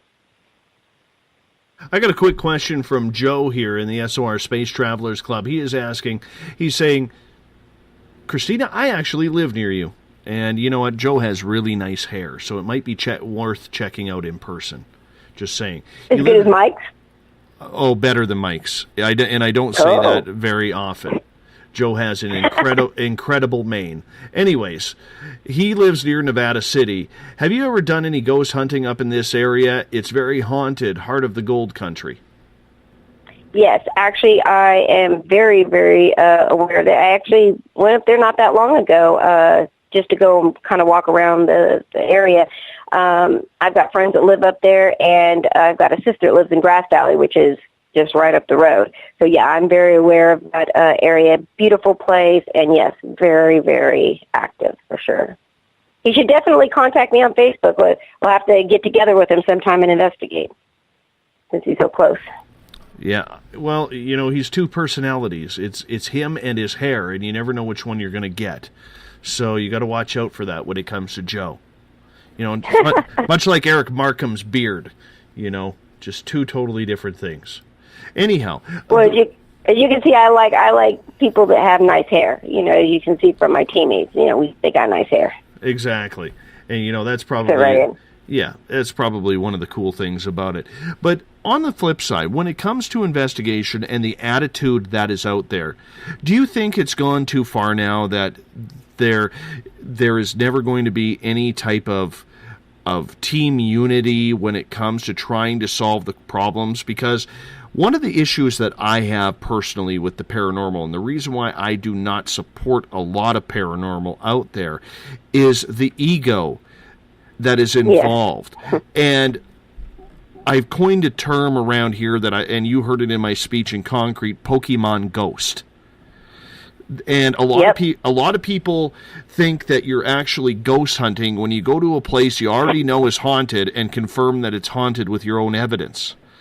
So my question to you then is, do you feel there is too much of that going on, and will we ever be able to lose the ego that is overtaken the entire paranormal field? I used to at the beginning. I was just so pro paranormal unity, and it seemed like the small group of people who'd really been in the field for a long time that really was trying to kind of keep that unity together, that was just so flooded with others that just don't care. And it's all about them and their egos, and everybody wants a television show, so of course nobody can get along, and everybody wants to stab each other in the back or cut each other's throat to hurt their reputation, or teammates get upset and they leave the team and then try to trash. I mean, and I just really don't know that we're ever going to get back to where we used to be. I mean, there are still a lot of amazing teams out there. I mean, I have a whole network that I work with, and I know like Eric Cooper, who had was Full Moon, Paranormal out there in Concrete, Washington, Forest Moon. They are a team like ours. Like, we work a lot with other good teams that are like us. We try that if the field can't pull it together, then I'm going to pull my own, group of people together, and that's just who we'll work with. And, there are no egos. We work with each other. In fact, Saturday night I am working, I actually consult with another group out in Arkansas, Off the Chain Paranormal. They do documentaries out in the Arkansas area, and they have me Skype in and do remote readings of their locations for them. And I love working with people like that. But unfortunately, again, with it's a different mindset, I think, right now in the paranormal field, and it's all more about the drama and the entertainment than it is about what this is, really about.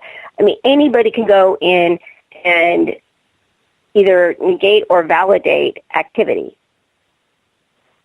But usually when a client calls in for a private investigation, they're about 99% sure that they know that there's activity there.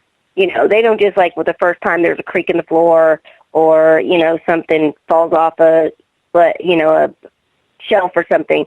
They're not panicking and calling. But by the time that they get the guts to call a team, they're pretty sure that they have it. So to have a team come in and say, oh, yep, you're right, you do have activity here, they're like, okay, great. So there's the validation. Now what? What do we do to get rid of it? And these teams just look like deers caught in the headlight, and they're like, well, we don't do that. We just validate activity. Because, again, that's what they are taught through these television shows. They don't show, you're not seeing helping the spirits, crossing the spirits over, how to deal with clients, none of that. And so all you're seeing is them coming in with their K2 meters and their audio recorders and their spirit boxes, and, they'll say, oh, yes, I've got this or I've got that, and that's a whole nother realm of, people, what they're putting out as, per se, proof of and evidence of activity. There's so many uneducated people in this when it comes to this field about things. Like if I see one more picture, and I probably see about 10 a day of a dust orb, and they're like, oh, look at all the spirit activity. It's trying to interact with me. I'm just going to puke because I can't take it anymore. It's just like people will send me stuff all the time. I have people that get pictures sent to them, and they'll send it to me to look at it, and 100% within the first 5 seconds of looking at it, I can tell that it was created with a ghost app. Somebody put it, and so I don't know if they're testing me, but then they put this stuff out on the internet, and then you've got all these people that really don't have any knowledge, and they're like, oh my gosh, that's amazing, and they start sharing it and everything, and it's all BS. It's just, so yeah, I don't know that we're ever going to get back to the unity, or I think it's going to happen in maybe smaller groups where people network that have actually been in the field a long time, that have made connections over the years, and we're going to work together like that and just kind of push everybody else out, I guess. I find it highly disappointing that so many teams out there do not have any sort of plan on what to do with their evidence. It amazes me, and we've talked about that many, many times in regards on this program, that people just continually have this whole attitude that they're going to collect evidence, but that's as far as it goes. That's as far as it goes when it comes to the evidence at hand. So when you see these people and they're saying, well, we absolutely absolutely take on this whole issue of paranormal, this whole issue of trying to solve life's mysteries, and they're not doing anything with it, what do you do? So that kind of is a twofold thing, too, because one part of it is the reason a lot of these teams aren't sharing any of their information and kind of stockpiling it is because they don't want to share it with anybody. They want to have the only information with all their evidence because they're searching out these television shows to be part of. And if you share all your information and your evidence, they feel like people are going to go to those locations and get better evidence than they did and then kick them out of the running. And so that was a big part of it. The other part of it was, as you started having all these teams that started taking on private clients, and they're doing investigating, they're running their cameras and their video cameras, and then they're uploading it onto their YouTube channels to make money off of without the client's permission. So that started to become a real big issue as well. So now a lot of clients, want to make sure that if a team's coming in, that they are not going to share that information. Because most clients don't want to be on My Ghost Story or Paranormal Witness or Paranormal Experience. They don't want to be on any of those. They just want the problem fixed. They just want the activity to stop and their family to no longer be tormented by whatever is there or bothered. And so I think that it kind of goes both ways. There's two different answers for that. And again, I will say, I share a lot of our evidence, of public locations, but we have a confidentiality clause that, when we have private clients, if they don't want any of their information put out, then we do not share it. I mean, it's completely, totally discreet and just between ourselves and the clients.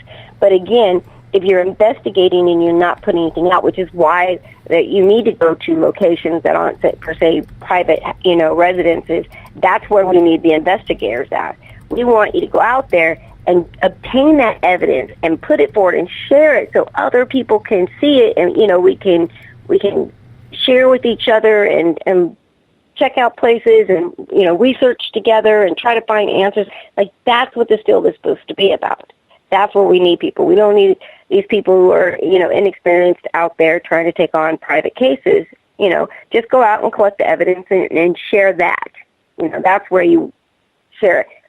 But everybody's looking for a way to make money, and they think, well, if we do all this and we put it up on YouTube and monetize it, we'll make money off of it. And I don't know, for me, it's, again, my whole life has been the paranormal since I was very, very young. So it just seems just very disrespectful to what I do and what so many good, teams and investigators are doing out there.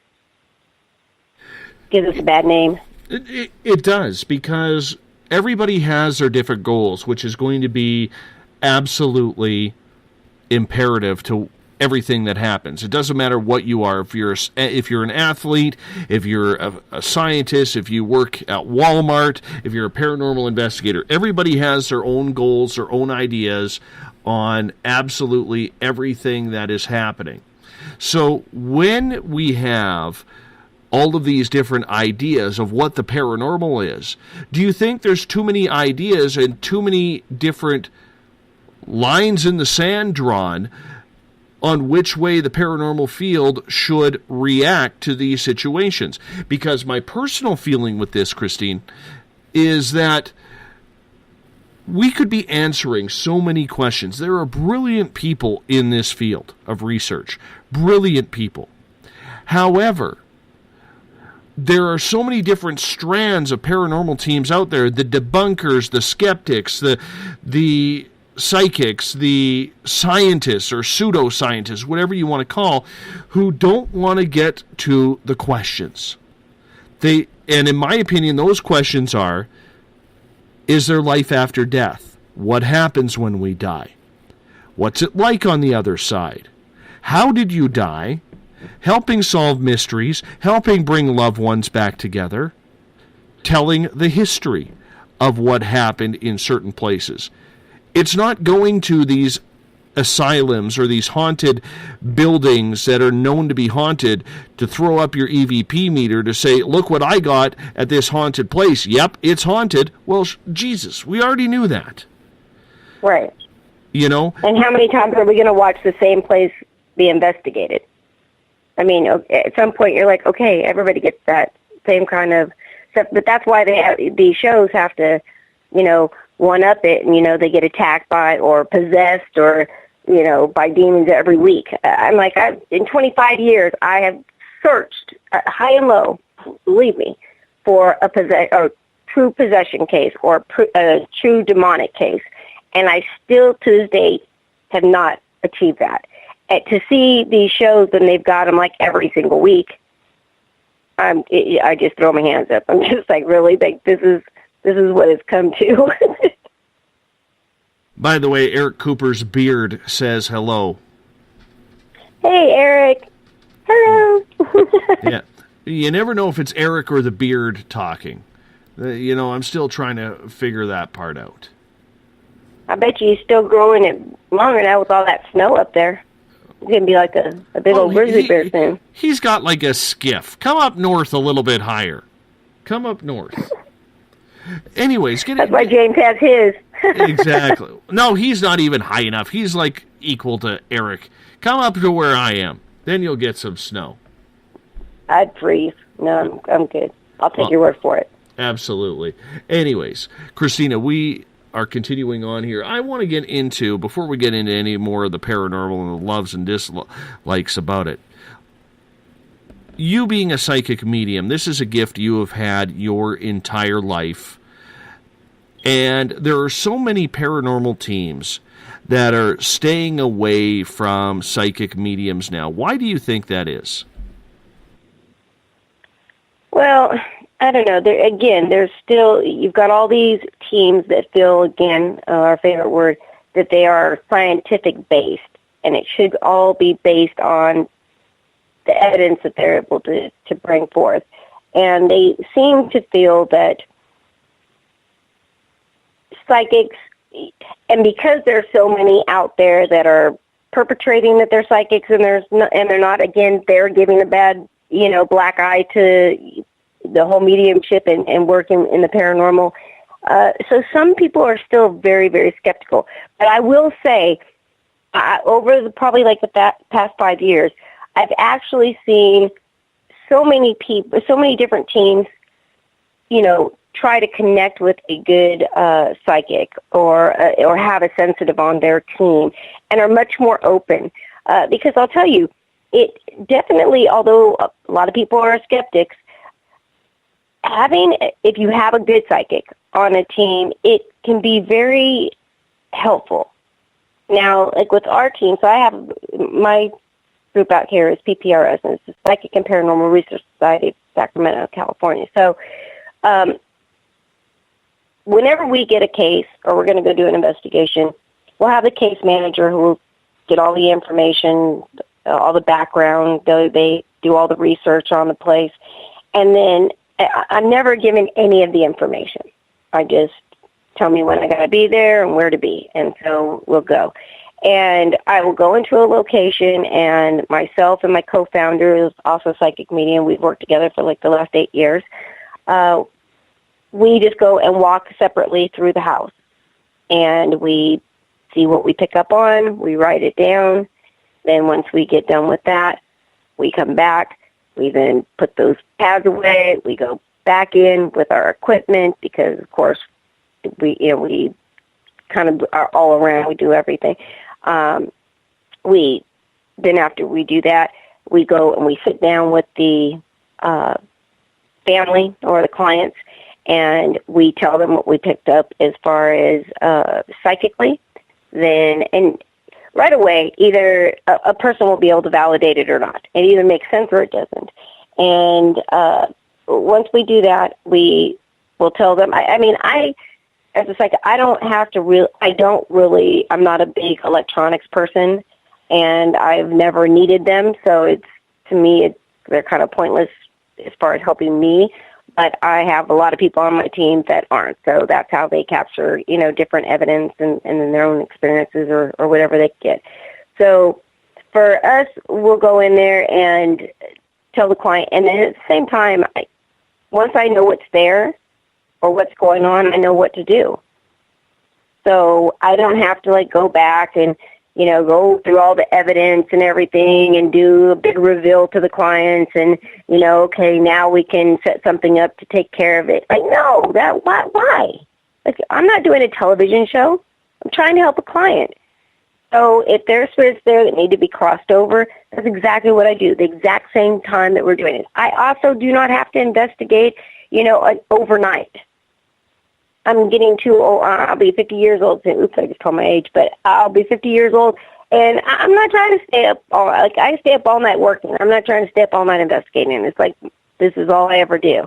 So, I can go in any time because it's not like I have to wait till, between 12 and 3 to when the energy's the most active. If there's something there and I can pick up on it and interact with it, I know what needs to be done.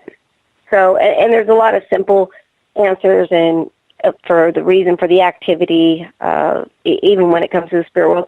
And people think because I'm a psychic medium that, I think everything is haunted. And that's anybody who has investigated with me or knows me personally knows that's not the case. I'm probably one of the biggest skeptics because I think that because of the television shows, a lot of people, it kind of spins their mind. So, it's like they get super freaked out over nothing. And I've had it happen many times. And there's been apps. They've been freaked out. The demons are all in the house. And it's been absolutely nothing paranormal. So, I don't know. It's one of those things where, again, this field is definitely changing, but I do think that for the most part, for people who've been in the field for a while, and it's kind of a trial and error thing, because again, not everybody has the same psychic abilities, and not everybody is really, really accurate. It's kind of like if you're not using it, it's not as strong as if you're using it all the time. So I do think that there are a lot of people that are seeing the value and the worth of having somebody on their team or somebody that they can connect with even long distance, because I can do remote viewings. And when we were in Concrete, Washington, Dave, you saw me in action too. I was in no way planning on doing readings when we went out on locations because we were out going to have some alcohol. So I wasn't trying to really do all that, but it ended up, coming up, and I think I'm kind of surprised everybody on, how accurate I was. And I didn't know anything about that place. And you were there, the bartender, validated, like a lot of the information that we got validated wasn't until the next night. So, and none of us knew that. So, it's interesting. And again, I think that is a big asset if you can find a really good psychic. Problem is that there's just not a whole lot of them that are genuine, that are actually out there. So that makes it hard. But Christina, there's a lot of people who will say, and their argument I think is valid, who will say, you know what, we do not want a psychic to take over the investigation, because then our investigators keep on doing that look over to the psychic to confirm everything, to take over the situation on what's where, who's standing where, which ghost is in the room, so on and so forth, rather than using the validity of the technology that they are using for proof. So there is a valid argument there if it was being done scientifically, which I highly doubt it is. Right. But even so, if done the right way, as I said, we go in and just do the walkthrough in the beginning. We're not leading the group, and once we go through, we go back in with equipment, and that's solely what we're working with. So they're not feeding off of what we're picking up on. That we just keep to ourselves until we go and talk to the clients. So I think that you definitely can work it if it's done the right way. But yeah, first of all, a psychic shouldn't be leading a team through an investigation because, again, they're going to feed off of everything she says, and you can put a lot of just what that psychic is saying is happening to them, and then they'll say, oh, I feel like it's happening to me too. Or, you put that thought in that person's, in that investigator's head, and then pretty soon, it comes to life. So I always try to advise people that, have psychics on the team, either if they're just, a lot of psychic mediums will just come in and just do a walkthrough. They don't like to investigate. So it's me, because I'm the founder of my research society. I mean, I do both, but even though I'm the leader of the group, once we go in and we start using our equipment, I mean, my psychic abilities are not being conveyed to anybody on my team.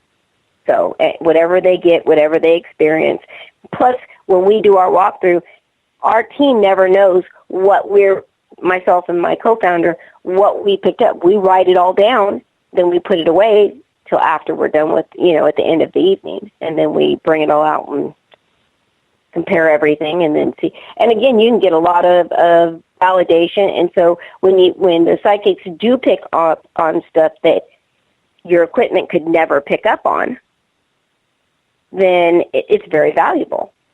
It can be a big asset. But again, only if you have a really good and accurate psychic, because otherwise, they're going to hang on everything that the psychic says, and if it's all not correct, then, how do you really get any evidence to back it up or to validate it? You can't. And if you do, then they just kind of debunks the whole case, because how could you get something that, there wasn't anything based on it. So I don't know.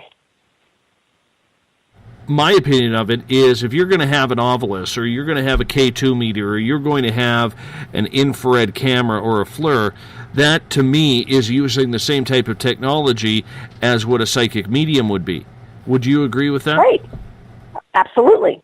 Absolutely. I mean, all those electronics are. Again, the K2 meter goes up. What do the investigators do? They'll say, okay, if there's a spirit here, can you make it go up to the green? Or can you make it go up to the red? And if somebody's got a flashlight, can you turn the flashlight on? Can you turn it off? Or people, the big thing now, which is just such a pet peeve of mine, is everybody they got all these teams that are bringing Ouija boards into homes to do these little seances while they're there to try to communicate with whatever is there. So, I mean, none of this stuff is scientific. It's just people are just kind of mishmashing and choosing just whatever route they want to go to obtain the evidence that they're looking for by whatever way or means. I mean, there's a lot of times, and I'm sure you've heard it, it so frustrates me, because you'll see somebody post up some so-called evidence, and it'll be an EVP. And I've heard so many times, everybody thinks every time they get something, it's telling them to get out, or, cussing at them, or things like that. And then I go and I listen to it, and what they're saying is what it's translated into, or what they think that the EVP is saying, absolutely does not even sound like that. And I mean, the one thing is that when you've been doing it as long as I have, and, we would do our EVPs, we would download it, we would put it through Audacity software, listen to it, listen for any little, changes, any whispers, any kind of EVP we can get. And now, and you would only put out things that were Class A EVPs that were just so clear that they were undeniably, you could tell what they were saying. Now we've got all this crappy evidence that people are so-called evidence that they're putting out, like these whispers or this, heavy white noise, and then all of a sudden you hear some anomalies in it, and, they've come up with a whole sentence of what the spirit's saying.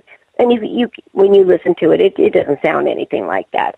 So again, we got a lot of different people doing different things. I wish it was a little bit more organized on techniques, but of course you've got all different people of all different backgrounds, of all different religious beliefs, So it's very hard. Everybody has their own way of doing it. And the only way I think that we can kind of learn from that is, get together at, these different events, talk about it, share what we're doing, how we're obtaining new evidence, maybe teach somebody something new.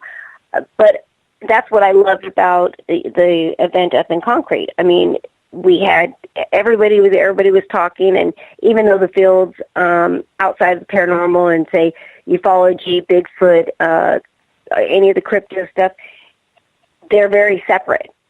And by bringing everybody together, people that are in the paranormal world were listening to the ufology stuff, and vice versa, and it was great. People were learning, and it might not have changed anybody's mind, everybody's mind, but it did change a few people's minds on how they were thinking about things. And I know people said things to you, Dave, as well as to me, because I think we were both talking about, like interdimensional beings and things like that. And it made people think. And they said, oh, I never thought about it that way before, but that actually makes a whole lot of sense. So I think that, the only way we can really grow with everybody kind of just doing their own thing is try to find, things that work. And it's always changing because, as you see, we've got a new electronic device that comes out every few months out here. It's just now you've gone from people being on teams to building equipment and selling it. And, I think that a lot of the equipment out there is just a bunch of hyped up, bells and whistles. And I think it's absolutely useless. But, it's very popular now, because we've got so many new investigators and they're all into the technology. And that technology shouldn't be relied upon. I mean, where is the skill? Where is the skill and the feel of an investigation? Is that a lost art? It is, like, again, there are still, a fairly large group of us that are like me that are really are not into the whole, just for me being a psychic, like me and technology, we just don't get along. Like, I'll try to get an EVP and the battery's drained. So, and just over and over and over. So it's like, what's the point? Like, you'll see, like, while I was out in Concrete, my phone, like, I have more problems with it. The battery drains super, super fast all the time. I go through a few phones a year. Like, I fritz my car out. Like, I can't wear a watch. Like, so me and electronics don't do real well together, so I've never been a real big fan of it. But it is, there were a lot of people that I've investigated with that just did the absolute just basics. They came out with a camera and an EVP recorder and themselves. And, now, like I said, it's even gone to, now all the expensive equipment to now, ghost apps on your phone. And I'm sorry, but I think that's a joke too, because I just don't see how an app is going to be able to, communicate with the spirit world or, or detect energy and all these things. I don't know. I'm not a big fan, obviously. I have a hard time understanding that one as well. I do use one. I do use the Spirit Story Box by Jill and Roger Pinkleton, as they are a sponsor of this show. And I'm still not 100% convinced. I really am not 100% convinced, and I have people who will swear by it, that one app. But I think it's one of those things where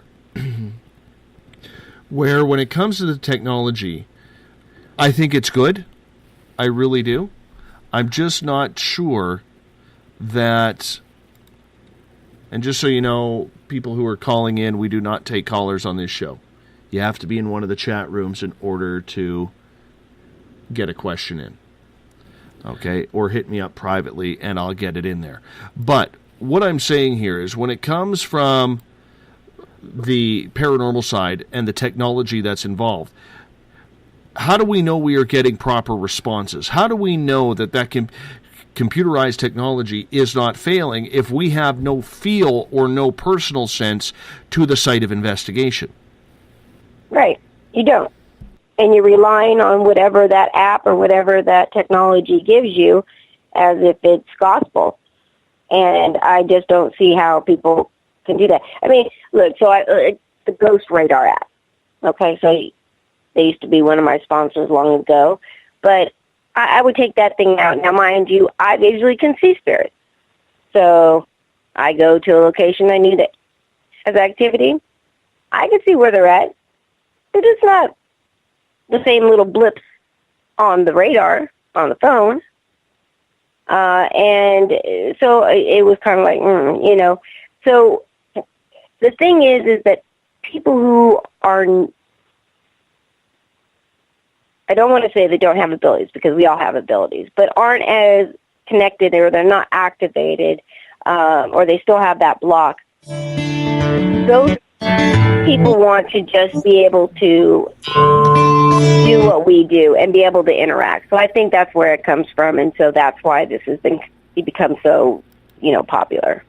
And on that note, we're going to hop out for a break here on Spaced Out Radio. Christina George will join us in hour number 3 as well, talking paranormal, psychic ability in the paranormal, and so much more. We'll be back right after this.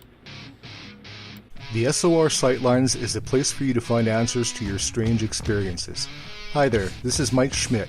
If you have had an encounter with ghosts, UFOs, Bigfoot, ETs, or anything else that doesn't make sense, head to spacedoutradio.com and file a Sightlines report.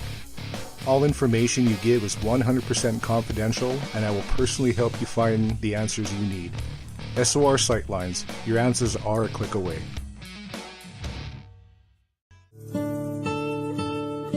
Greetings and salutations, space travelers, from the Chronicles of the Unknown team. What is Chronicles of the Unknown? I keep hearing about this thing. It's a new paranormal reality TV show based right here in beautiful British Columbia, Canada. Follow our team as we uncover claims of activity on the Caribou Gold Rush Trail. You can also follow us here every third Monday, where 2 members of our team will be available to answer your questions. We'll give you some equipment updates and some of our experiences on the road, right here on Spaced Out Radio. Hi there, I'm Butch Witkowski, lead investigator with U4Cop. On the final Monday of every month, you can listen to me and host Dave Scott on Spaced Out Radio's Strange Days. We're going to get to the heart of the matter when it comes to what's happening out there. People are seeing and experiencing things from ET contact to Bigfoot, and I want to hear about it. Your experiences are what we investigators need to help solve these unknown mysteries. So tune in at spacedoutradio.com to the final Monday of every month from Butch Witkowski's Strange Days. Visit purpleplates.com today. For over 40 years, the Purple Energy Plates have been delivering amazing results for their many customers. Inspired by the great genius Nikola Tesla, the harmony, healing, and energetic effects of the plates have proven over and over to be beneficial and often miraculous to thousands of customers. With their money-back guarantee and the many benefits, how can you afford not to get one? Check their site for daily specials and choose from their many energy products. You won't be sorry. Visit them today at purpleplates.com for mind, body, and spirit, and expect a miracle. This is your medium, Joanna, from Spaced Out Weekend, 2 mediums and a large. I would love it if you would come and join us with host James Tyson every other Sunday on Spaced Out Weekend. Together, we will take your calls and your questions live. Our goal is to provide you with a positive outlook on deep questions that you may have. Questions regarding love, relationships, money, or whatever else is on your mind. Come and check us out at spacedoutradio.com. Have you checked out the SOR Spacewire at spacedoutradio.com yet? Every day we post the latest stories regarding the weird, strange, and completely unbelievable. From cryptid and UFO sightings to the conspiracy world, we tackle it all. Hi there, I'm Eric Markham, Spaced Out Radio's news director for the SOR Spacewire. And if you have a story, I want to hear it. Email me at news@spacedoutradio.com. Patrolling the Pacific Northwest, we are always on the lookout for the strange and unassuming stories that real people are experiencing. Hi, I'm Vincent Zunza from Pacific North Weird. Me and Alexandra Sullivan have teamed to bring to you those odd stories that never seem to make it into the mainstream. Stories so weird that we'll leave you scratching your head wondering, is this real? It's as real as it gets with Pacific North Weird. You can watch our videos right here at spacedoutradio.com. Become more intimate and interactive with Spaced Out Radio. Join our Space Travelers Club with your new membership. For $5 a month, we'll provide you with special access to the website, monthly prize draws from books to psychic readings, along with monthly newsletter, private interviews, and more. Sign up today to be part of Spaced Out Radio's experience. Every month on Spaced Out Radio, we look into the deep and dark reports of cryptids roaming around the world with me, Rob Morphy from Cryptopia.us. I would love it if you would join me and host Dave Scott as we delve into the most arcane stories and reports regarding creatures of the unknown.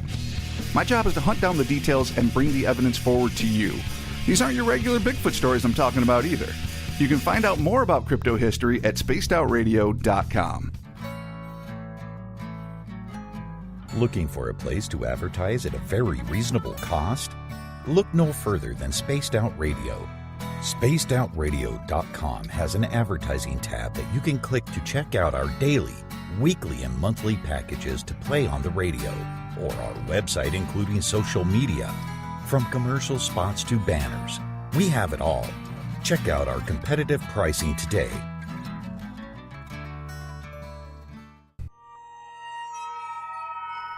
You hear footsteps in the empty room above you. A rocking chair begins rocking by itself. Don't be afraid of the things that go bump in the night. Reach for Spirit Storybox, the iPhone app the Huffington Post UK called the only ghost hunting app you will ever need. Spirit Storybox. The spirits are telling their stories. Are you listening?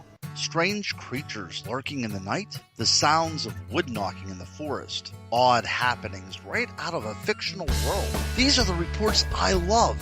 Hi there, this is author Ronald Murphy, and I would love it if you join me and Spaced Out Radio host Dave Scott the second Wednesday of every month on our journey into the unknown land of cryptozoology at spacedoutradio.com. From Mothman to Frogman and everything in between. Hey, they don't call me the crypto guru for nothing. Did you know that Spaced Out Radio runs 7 days a week? Hi, it's James Tyson from Spaced Out Weekend. Every Saturday and Sunday night, starting at 9 p.m. Pacific, midnight Eastern, you can join me and my guests for some great chatter about what's going on out in the universe, or even in that dark part of the basement you really don't want to go back into. Well, let's find the answers to your experiences together. So come on up to Uncle Jimbo's cabin on the weekend. For more information, look us up at spacedoutradio.com.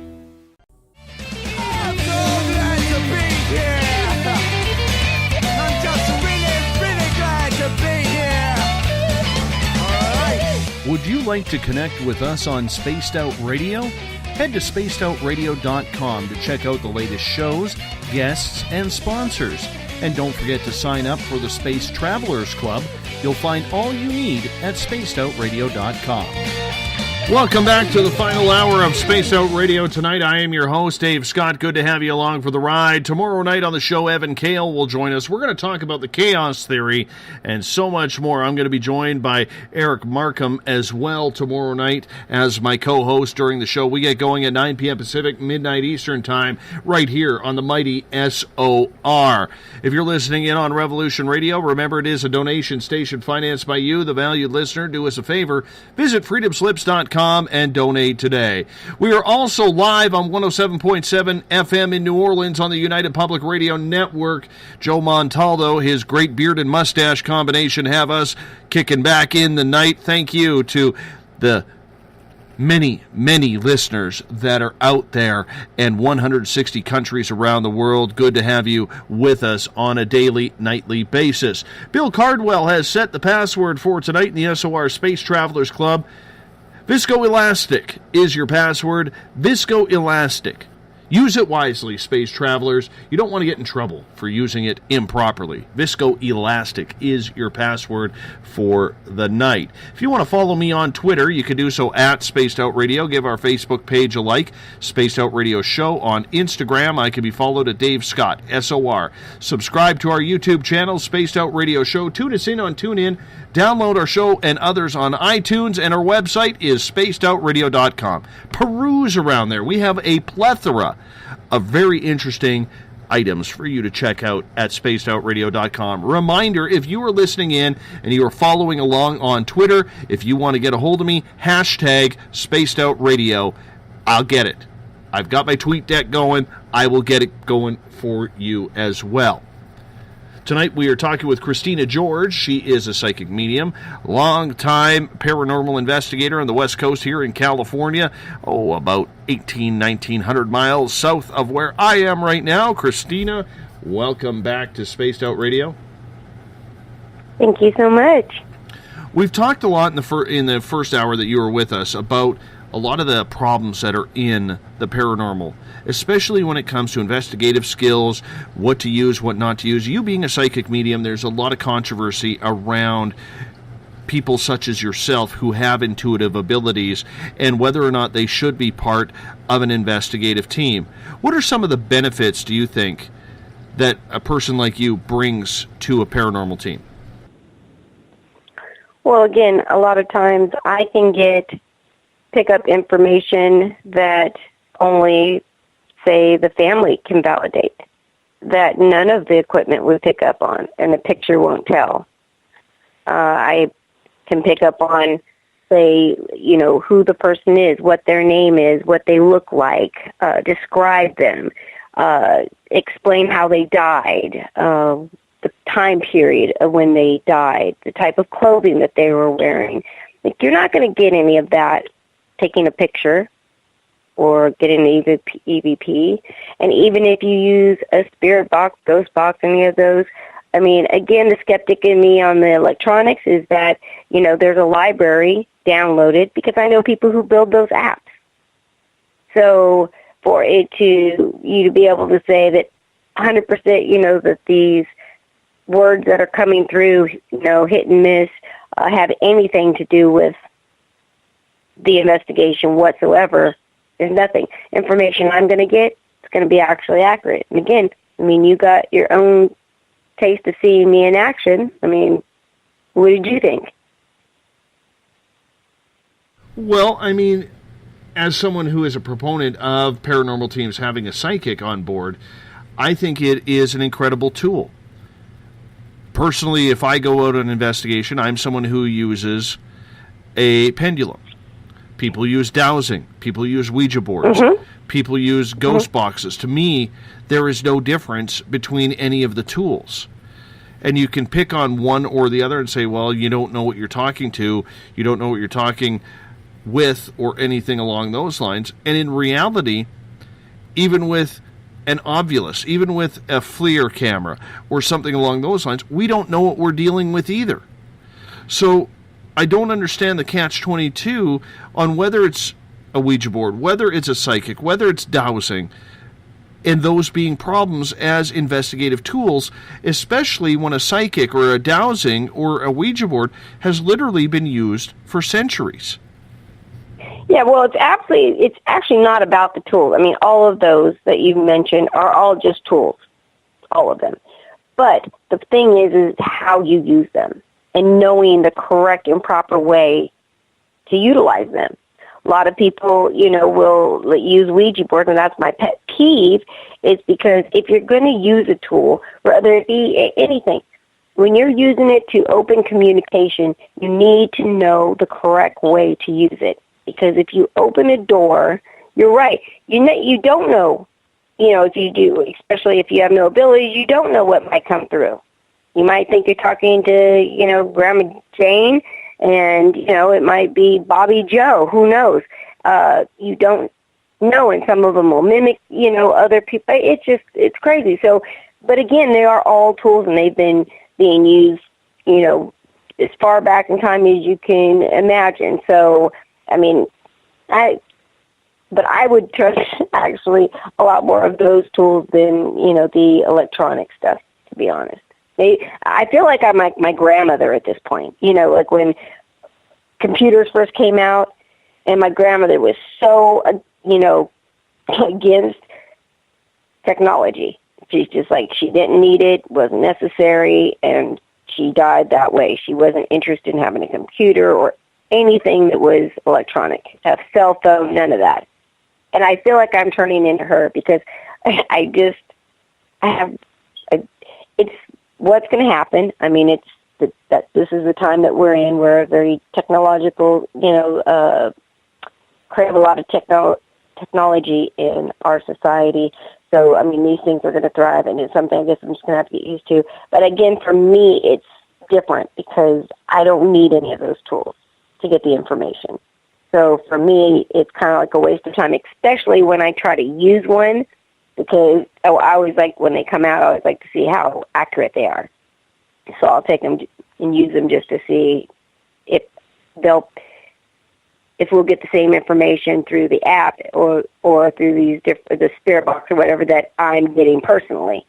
And it's not very often. So that's part of my big pet peeve. So I guess I'm just going to have to suck it up at some point. Have you ever used any technology that is current that you've been, wow, this really, really is getting some cool results?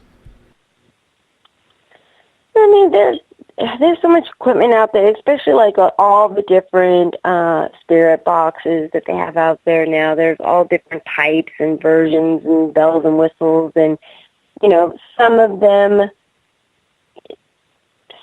You'll see a lot of people that they use them, and they'll make videos for the maker of them using it. And some of the times they feel they can validate the information based on what they got off of the spirit boxes.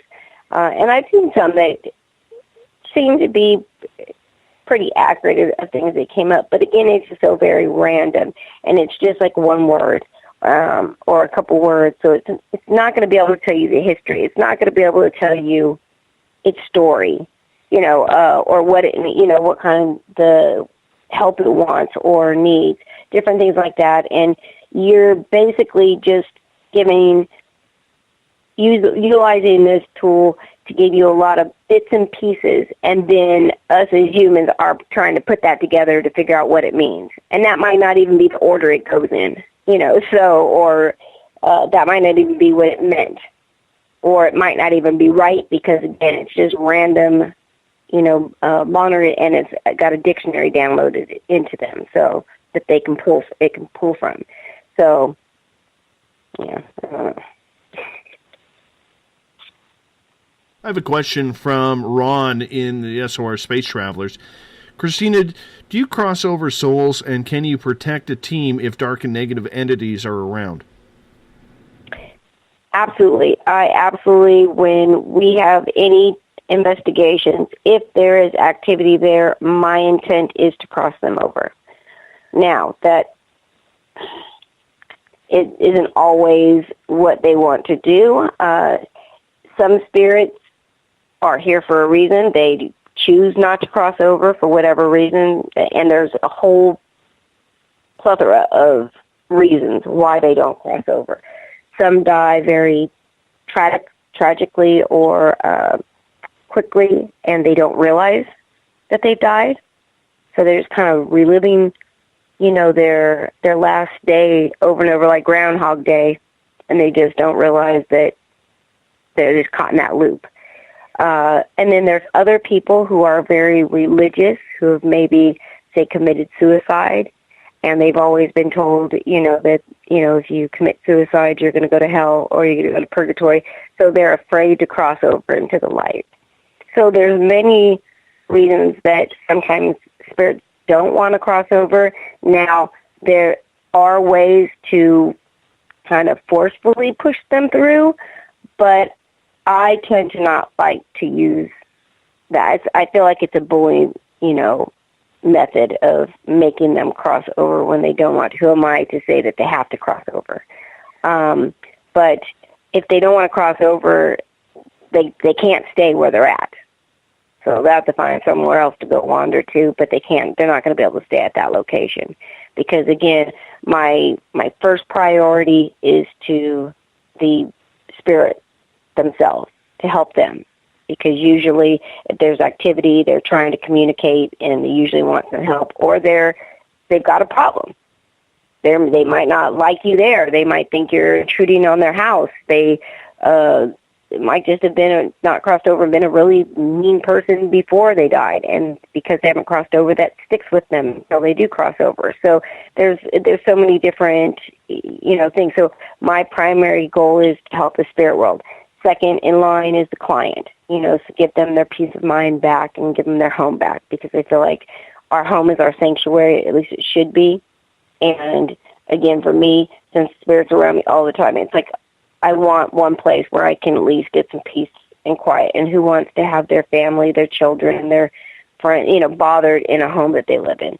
So, and as far as for the second part of the question, yes, I absolutely, every time before we investigate doing anything, we do protection, a protection kind of a, which I don't want to say per se it's prayer, because all of our team members, we've got all different religious backgrounds and belief systems on our team. We are a very well mixed group of people, which makes it very interesting because we have skeptics on the team.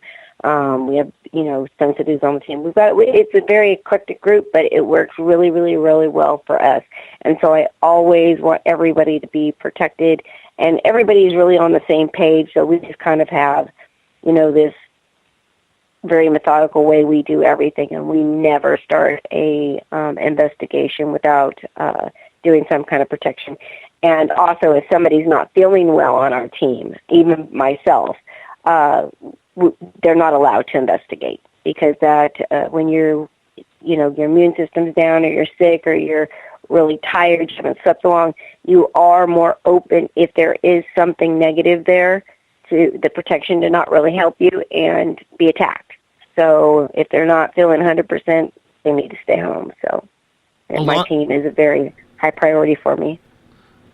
A lot of people do believe out there that every spirit should be crossed over. What is your thoughts on that? Because this is one of the newer debates coming out of the paranormal in recent years.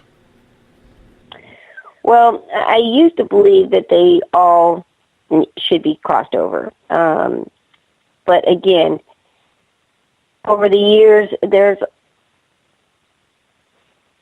some spirits that have, sometimes unfinished business. Their families are just truly mourning. Now, I try to explain to them, because the thing is once a spirit crosses over, they can come back and forth.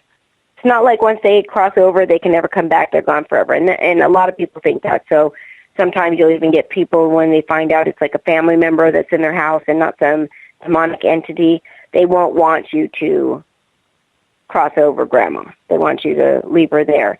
And I always try to encourage, the family that they need to let go and let grandma cross over, whoever it is, and that they can still come back and forth, but you don't want them stuck, in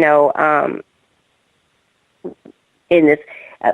And I don't even know what I want to even call it, because, again, everybody just kind of labels things of what they think that it might be, and there really is no evidence of where this place is, but it's just somewhere in between, from when they die to where they cross over, that they just kind of get stuck for whatever reason. And so I do believe that they all should be crossed over. I used to do a lot of businesses, and they would, back in the day, if they had activity, they would have me come in and they would want me to get rid of the activity. But now that's become a moneymaker. So if you've got a business that, has spirit activity, you can charge $1,500 to a team for a night of investigating, and it happens all the time. Or you can open it up for paranormal group investigations, or for events, things like that. So it's become a moneymaker. And for me, that's a big problem, especially using them for profit. And when I kind of find those places and I go through, I do try to cross over spirits, not letting, obviously, the owners know now, probably never be invited to another haunted location, but that's just kind of how it is for me. You get a lot of spirits, though, that do want your help and have been searching for that help. A lot of activity in people's houses is them trying to gain the attention of the homeowners or whoever they're trying to, or the people that live there, or whoever they're interacting with, to get some help. And again, we've seen lots of, movies like, say, Ghosts, where a person crosses over and they don't realize, dies and they don't cross over, and they can still see everybody else, but everybody else can't see them. And they're trying to gain their attention. They're trying to tell them things. So, again, it's kind of a mix, because if somebody doesn't really want to go, the ones that want my help, I absolutely cross over. But if somebody does not want to cross over, they don't want my help, who am I to make them? Although I can, but I just feel when they're ready, they'll go. It's not like they don't realize they're dead and that's the reason they want to go. Most of them, they have very personal reasons of why they're not going to go, and they're very strong about it. So you really would have to force them, and I just don't know that that's what it's about. How do you help a ghost? There's a lot of people who will come out and say, I don't understand what you mean by that. But if a spirit comes to you for help, what is that like? Well, a lot of times when the spirits come to me, it's more so to give messages. They'll want me to give a specific message to a specific person. Now that's hard, because sometimes I'll be out somewhere, and like recently. So I went to San Diego, and I went to go and see my friend, and we were there, and she had some stuff going on in her house, which, come to find out, is connected to some antiques that she brought into the house and everything. But as I'm doing this, the spirit of my friend's ex-husband and her daughter's dad, he came forward, and I didn't know anything, about him before, and come to find out, it was ruled a suicide, but he kept saying that he wanted them to know it was not suicide. It absolutely wasn't, and they actually knew who the person that was responsible for it. And when I didn't want to tell them, and this guy just keeps on. He just keeps on and keeps on and keeps on. And sometimes, when they really want your help, they're not, whether you want to give it out or not, they're going to continue to bother you until you, or keep at you until you give them that message or that information.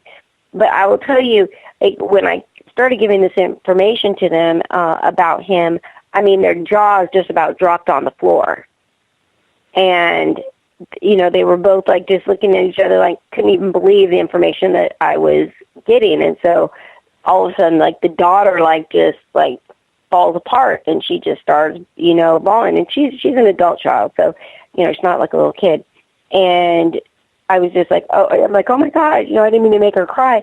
And her mom was like, oh my gosh, no, you are so accurate. You have no idea. And so I was able to get some messages, which actually really gave her some closure, actually both of them, and really helped them.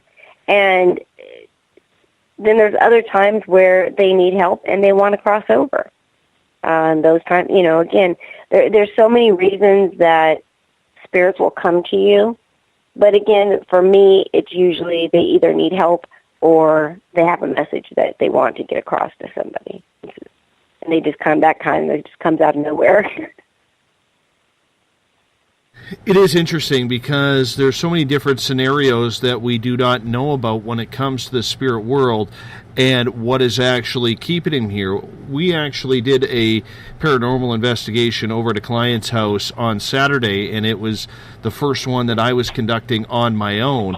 And we actually picked up, and the owner of the property had told me that a young lady was murdered on the property in 1973 or 1974, and my good psychic friend Derek White Sky Cloud from Chronicles of the Unknown, I called him before we went over just to get some clarification on the scenario, and immediately he picked that up, and he's like, her dad is also on the property looking for her. We were able to confirm that with the client, and we were able to actually reunite both the father and the daughter. The question that I have for you in regards to that is, how can they wander around the same property and not see each other? Well, because sometimes they if they're died at different times, they are again caught in a loop. So whatever their last day was, it's kind of like, they go through that. It's almost like they're on their own like little dimension. I've seen spirits that have been all in one house together and absolutely have no idea that the other ones are there. But I've also been in locations where multiple people have died in the same location, like say like for fires and things like that. And now they can see each other. They all can see each other. So, I mean, again, I don't have the answers for everything, but that's the reason why I say they're so little known, because there's so many different ways that these things play out. It's not like there's just a script and this is just how it always is. There's so many variables to it, and so it's ever changing. You never know, what's going to happen next or what kind of situation you're going to get. I mean, it's strange. You don't know if you're going to connect with something, good, something that's bad. Are you going to get attacked? Is there going to be nothing there? I mean, it changes all the time, and you have to be able to, have the knowledge of what to do so that you can change with that, so that you can still, obtain your goal of, helping the client or obtaining the evidence, whatever it is that you're trying to do. Getting back, though, to the whole aspect of crossing spirits over, who gives us the right to do that, though? Because if we're dealing with people who once walked this planet, who are we on this side of the veil, if we can call it that? Who are we to say what they can and cannot do? Well, I mean, again, that's true. I mean, and that's why I feel like for the ones that ask for my help to cross over, once they realize that, okay, they can cross over, we can help them cross over. When they want help, but that's why I say, who am I if they don't want to cross over? They're not asking me for my help. Who am I to go and make them? I just don't know that, I have the ability to do it, but is that the right thing to do? And for me, it's just not. I mean, if they want my help, they'll ask for it. If they don't, then, who am I to go in there and interfere? Agree. Moving on here, in regards to evidence that you receive, Ron has a question for you. He goes, how do you control the noise that you see as, say, a lighthouse that attracts spirits? Read that again, I'm sorry. Okay, Ron is asking, how do I control the noise I see? It's almost like you're a beacon to attract spirits. How does one control that? Right. Meditation. And learning to kind of be able to hone in on your abilities and kind of block other stuff out.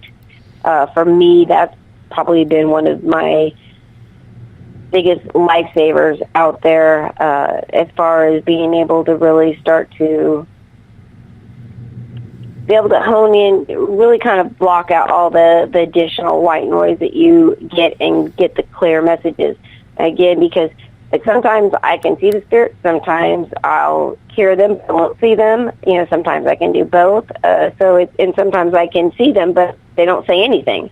So it's always, and they'll just give me like pictures of things they've gone through or things that have happened, and I just have to kind of relay whatever they're showing me. So I don't know if that really answers the question, but I mean, I would say that for me personally, meditation has been one of the best tools for that, but in small doses. And I usually tell people that the beginning they should do guided meditation, and there's all different types of guided meditation for all different things: stress, anxiety, protection, your psychic abilities. There's all kinds of them, but I always say that you should not go longer than 10 or 15 minutes. You really don't like me to do hour-long meditations. The smaller ones, especially for a lot of people that can't seem to sit still for an hour and listen to music without falling asleep. So guided meditation actually keeps you focused on the voice, and it helps to kind of guide you where you need to go and teach you how to get there.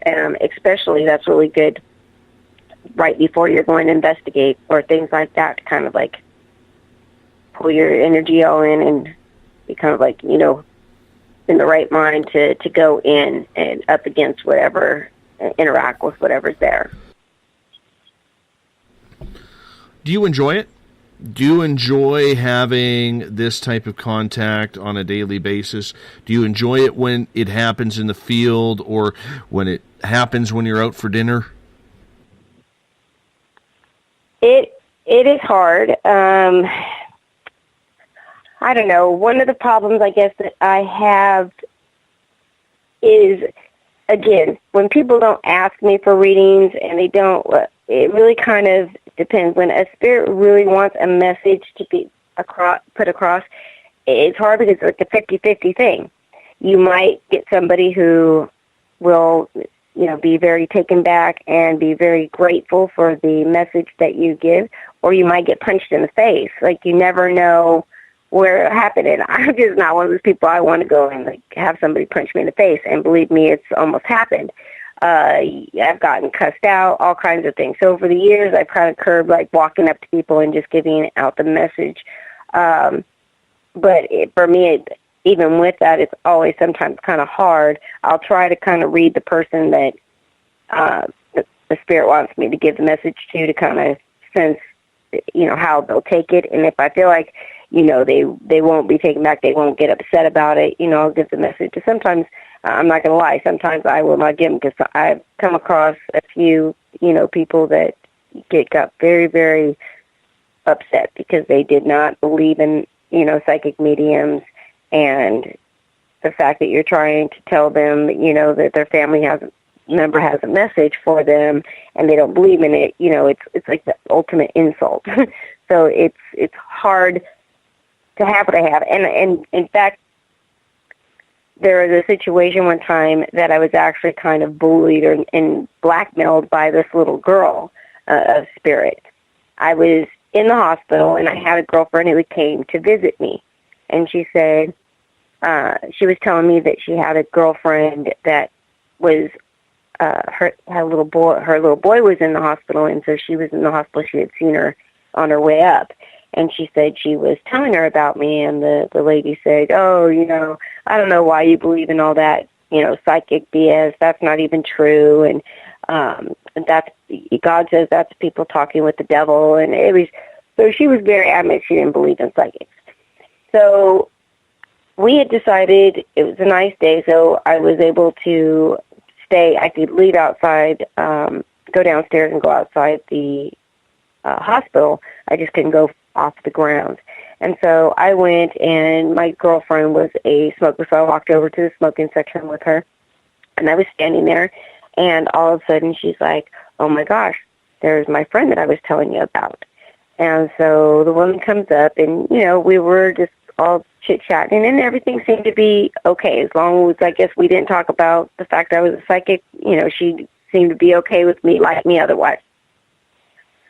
And just about that time, this little girl pops up. Very cute girl, kind of a dirty blonde, long, wavy, curly hair, just could be. And she grabbed my hospital gown and she yanked on it, and she was telling me that she really needed me to give her mom a message. It was really, really important.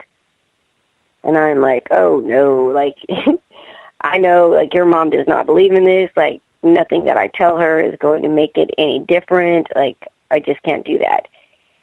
this little girl spirit actually then said, well, if you do not give her this message, then I'm coming home with you, and I'm going to stay with you until you finally decide to give my mom a message.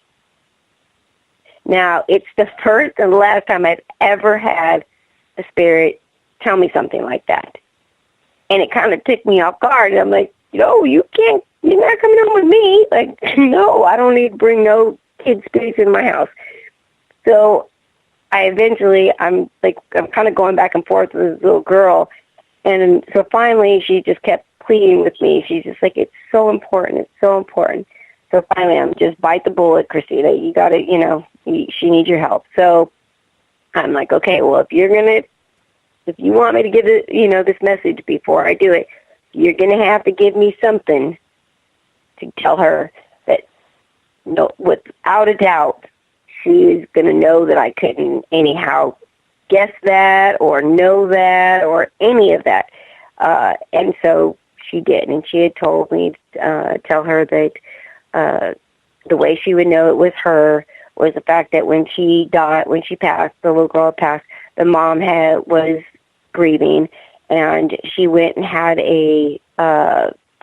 she went and she was crying to the little girl, and she said, I wish you would come and give me a sign if you're here. You're always going to be close to my heart. And so I look at the woman and I said, I know this is probably not the time, and I already know that you don't believe, that I have abilities and you don't believe in them. But there is a little girl that is here, and she's telling me she's your daughter. And I said, she has a message for you. And immediately you could see her face just kind of turn and twist, like she was really, really upset. And she looked at my girlfriend and she said, what did you tell her? And my friend said, I swear I didn't tell her anything. And I looked at her, I said, okay, she didn't tell me anything. I said, in fact, I asked your daughter that she's got to give me something that would make sense to you, so it's her. So I repeat, the whole thing that she had said. And the mom's eyes just got huge. And they welled up with tears. And then she turns around and she looks again over at the girl. And she's like, what did you tell her? And she's like, I didn't tell her anything. And she's like, how do you know this? And I'm like, well, I'm just giving you the information. I said, none of this makes any sense to me, so it's only either going to make sense to you or you're not. And then at that point, the little girl showed me that she was riding her bicycle and playing out in her front yard with her little brother, and Grandpa came over to go and visit them, and Mom walked Grandpa to his truck. He got in the truck, put it in reverse, and the little girl was behind the truck. And because the truck was hot, he didn't see her, and he ran over her and killed her. And when I say that, she just breaks down, and then she looks up and she sticks her hand down her shirt, and she pulls out this little vial, which was her daughter's ashes. And she says, I don't know how you knew this, how you could know this, unless you actually were talking to my daughter, because I just got this vial for her ashes. Nobody even knows that I have it. There's no way that you could have known that. She doesn't even know that, my friend. And I was just like, well, I'm sorry that I was so intrusive. It's just that she was telling me that if I didn't do that, she was going to come home with me. And then the mom kind of burst into this crying but laugh, and she's like, yep, that's her. And so she just gave me the hugest hug, and she just cried for a little while, and she just kind of let it all go. And then the last message from the little girl was to tell her mom that her brother was going to be fine, and that she needed to go home and get some rest, and that she doesn't need to worry about him, that when the mom's not there, that she's there. She's been there with him, and she just wanted to let her know that she was there and looking over them as well. And so, the woman was so grateful. She told me I turned her from a skeptic to a believer. So, I mean, things like that for me, it's like it makes it all worth it. You know, again, only downside is that you can't really turn it off. So, you know, I've got a active bunch always, you know, trying to interact with me. So I kind of have to meditate and kind of push them away so that I can kind of get some rest and do other things in life. But, you know, it's got its catch-22s. But for the most part, I mean, I think that when I'm able to help people, like, for me, like, that's what it's all about. And that's what the paranormal is supposed to be about. It's supposed to be about this unselfish want to help people in their time of need, in their time of being down, depression, anxiety, fear. You know, because when you lose a loved one, when you lose especially a child, and knock on wood, I never have to go through that, okay, but when you lose them, there is this protection that comes across it. You want to protect everybody around you because you felt that you couldn't protect your child at that time. So when you look at what this story meant compared to what you see in the paranormal and what is happening on a daily basis in the paranormal, how much does it upset you to see that 80-90% of these paranormal teams are not doing a damn thing to help? Well, that's the biggest thing. Like I said, you know, we need investigators out there, but not helping clients, not out there helping clients, not trying to go out there and cross spirits over. They don't know what they're doing. We need people who know what they're doing, experienced teams.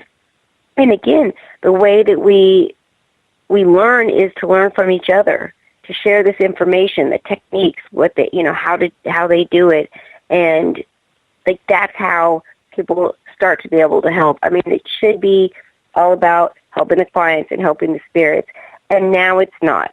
Now it's about going out and finding evidence of, you know, oh, you see something streak across the house, or you get an EVP, and now you can make a YouTube show or send it in, you know, one of the paranormal shows on TV, and hopefully your story gets picked.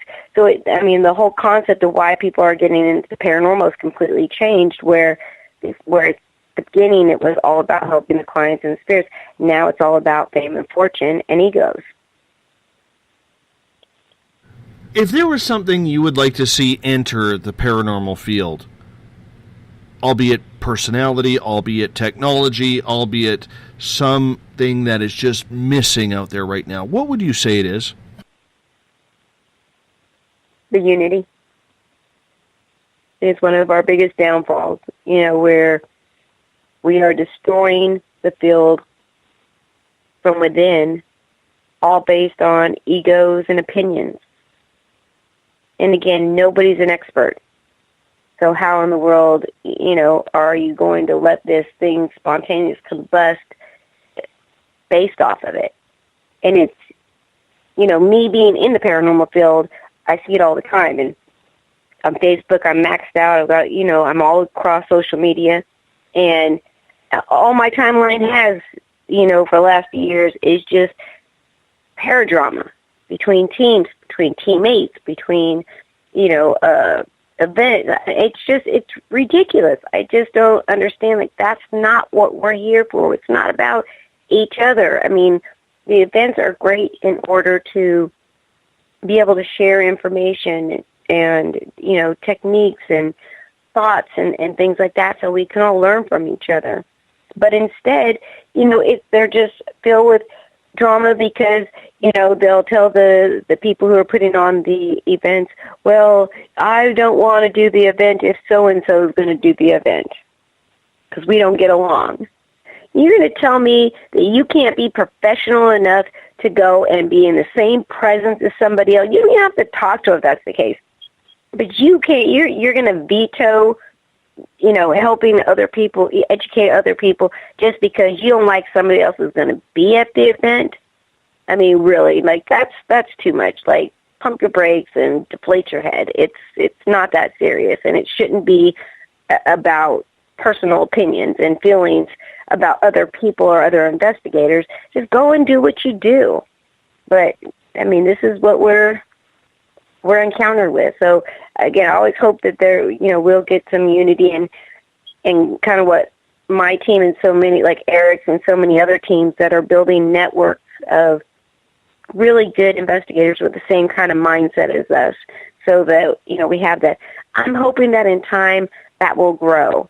And maybe, just like when you're raising, teenagers, it's like once they get out of the house, it's kind of like they go buck wild for a little while, and then, they start to realize, okay, how life really is, and then they, start to calm down. I'm kind of hoping that, like, a lot of these young investigators and new investigators are coming in, they're just coming in and it's just chaos.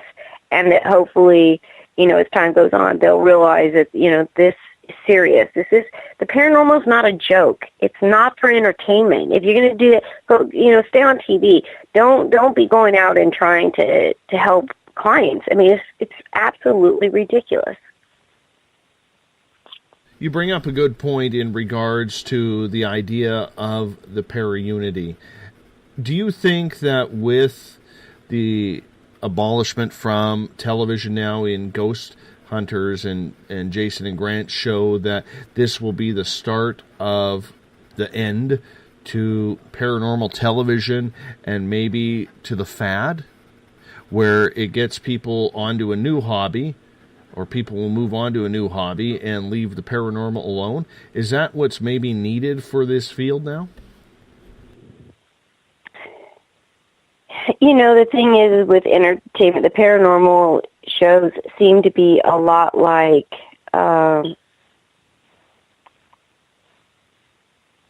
horror flight. I mean, people are just so drawn to them and so interested in it, and it almost like inspires other, teams that are like new to the field, and they're finding all these cool places that they can go and investigate and stuff. I feel like they're played out. I think that each time a new one comes out, it doesn't last for very long. I mean, we had some long-running ones, obviously, Paranormal State, Ghost Hunters International, Ghost Hunters, and then the latest with Zach's Ghost Adventures. They all have long runs, but with anything, it eventually fizzles out. And unless you can find something else that's a little bit, can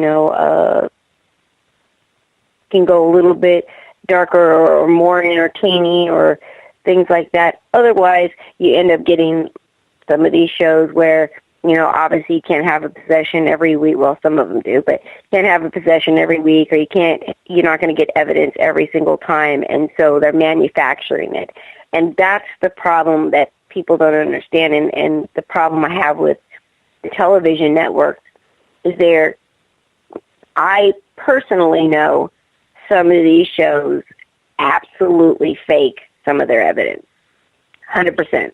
I take a lie detector on that one. I know for a fact because they've been to places that I actually worked at.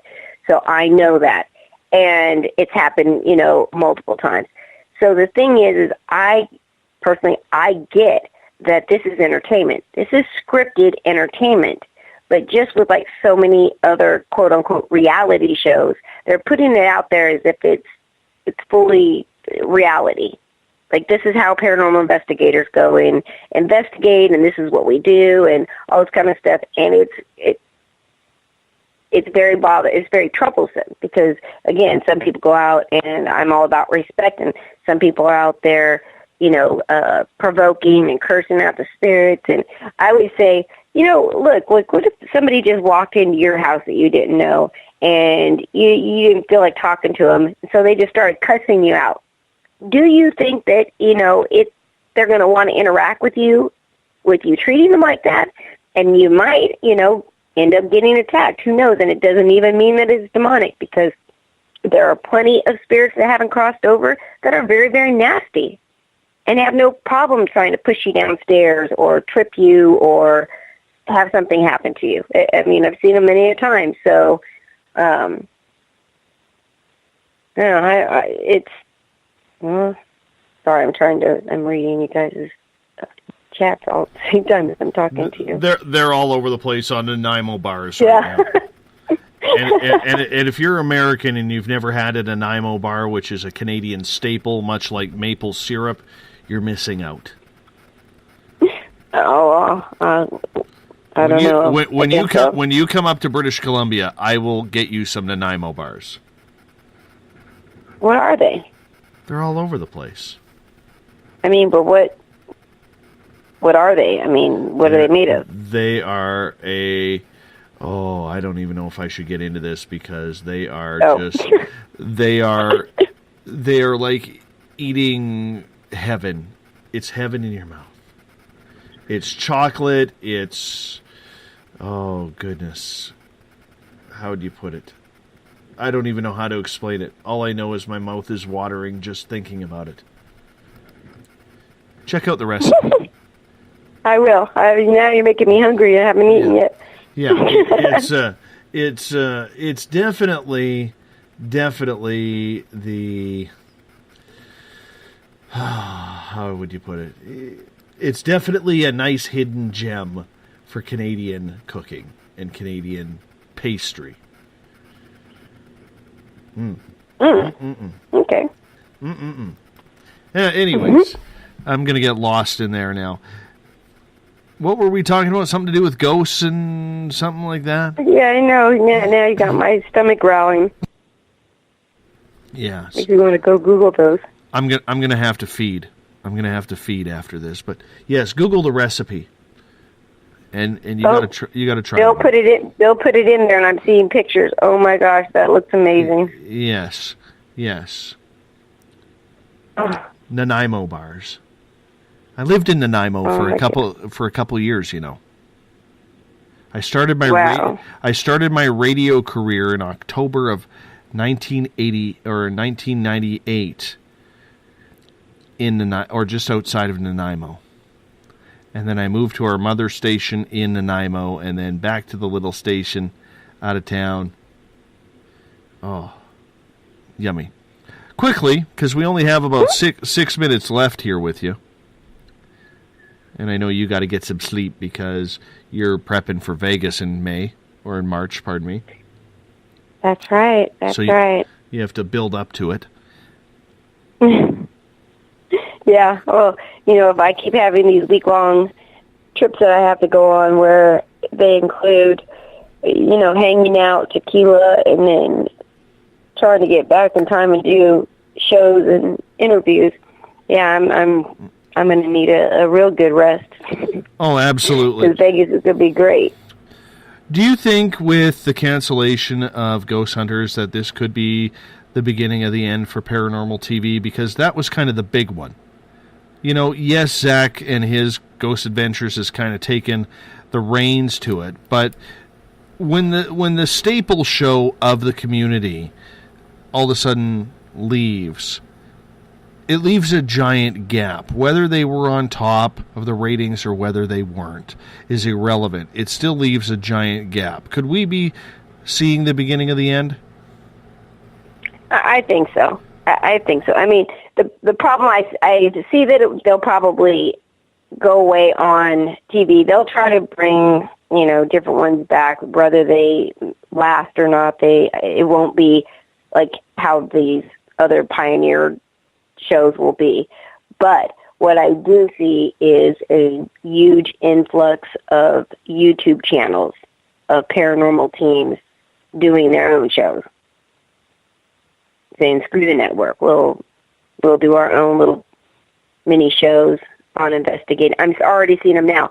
I'm already seeing teams Facebook Live their investigations. Oh, that's a pet peeve of mine. That is a real pet peeve of mine.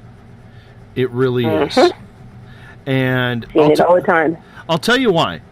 Okay, I realize people feel they're not going to get their 15 minutes of fame on Sci-Fi or on Discovery or History or whatever channel you want to put it on.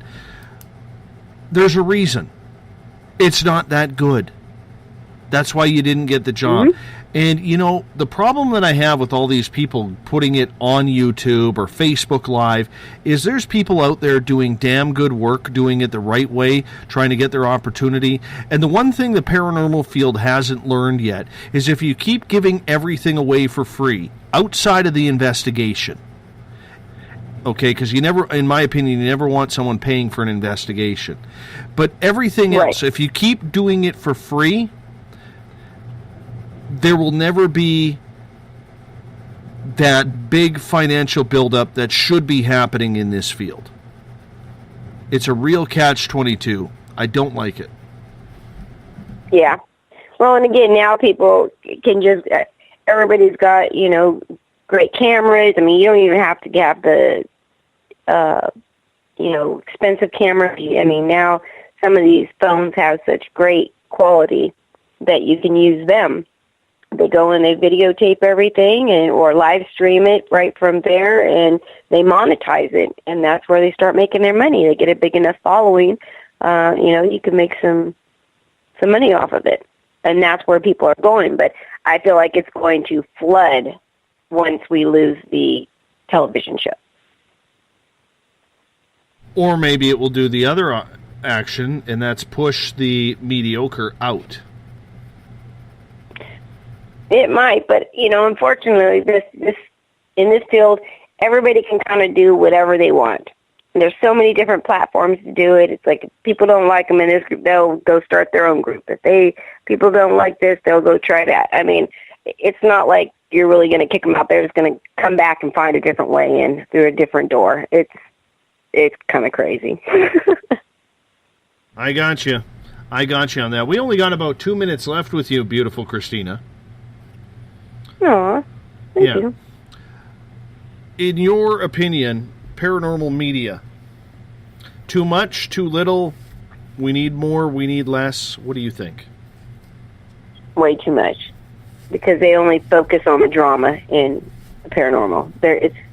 You don't really see a lot of educating articles. Now, if we could get that, we could get some good paranormal articles out there, you know, sharing and educating, that would be amazing.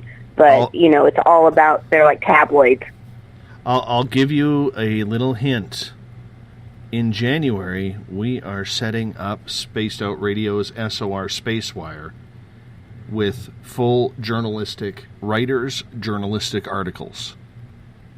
There you go. That's what I want to see. And we got it for you, sister. We got it for you. Slamming that hand down. Damn it, we got it for you. All righty. It's going to be fun. Christina, I want to say thank you so much for doing this with us tonight. I appreciate it. Well, thank you for having me. I appreciate it. Well, you know what? If you're ever stuck like I was tonight, I'll bail you out. I owe you one now. Aw, okay. Well, I might. Never know. Never know. Never know, because it does happen. Sometimes infrequently, okay. Sometimes not. Hey, do me a favor before you go. Tell everybody about your great radio show, where they can hear it. All right. Well, you can find me on Paranormal Connections on Monday nights from 6 to 8 p.m. Pacific Standard Time, and on Thursday nights for Aliens, UFOs, and Beyond, same time, and they are both on the UPRN Talk Radio Network. You just go to the website and listen live. I want to talk aliens with you on your show. Absolutely. Let's talk about some aliens. Set up right away. You know I love some aliens. You know I love me some aliens. That's right. Well, you know I do too, so that's why I got two shows. Exactly. But absolutely. You got two? How do you manage? How do you manage? Oh, I don't know. I'm crazy. That is crazy time. 2 shows a week. Son of a gun. Who does that many? Christina, you hold on. I'm going to wrap this thing up. If you're listening in on the Space Out Radio side, you are hearing Mr. Ron Bumblefoot Thal, formerly of Guns N' Roses, which I got my tickets to Vancouver tonight, September 1st, 2017. Old Davey's going to hit Paradise City. I'm pumped up about that. Anyways, Bumblefoot is the official sound of Space Out Radio. He brings us in and takes us home every single night on this show. Tomorrow night we wrap up the week. Evan Kale, we're talking chaos theory. If you want to listen to this show and others, go to our YouTube channel, Space Out Radio Show, for our archives, as well as tune in and on iTunes. Good to have you with us. Great crowd, great action in the chat rooms, and I will see you all in exactly 21 hours from now. Thank you for allowing me to broadcast into your night. Do me a favor, tell a friend. That's how we're going to grow this bad boy. I want to see 100,000 people soon. Help me out. Tell a friend. Have a good one. Talk to you tomorrow night.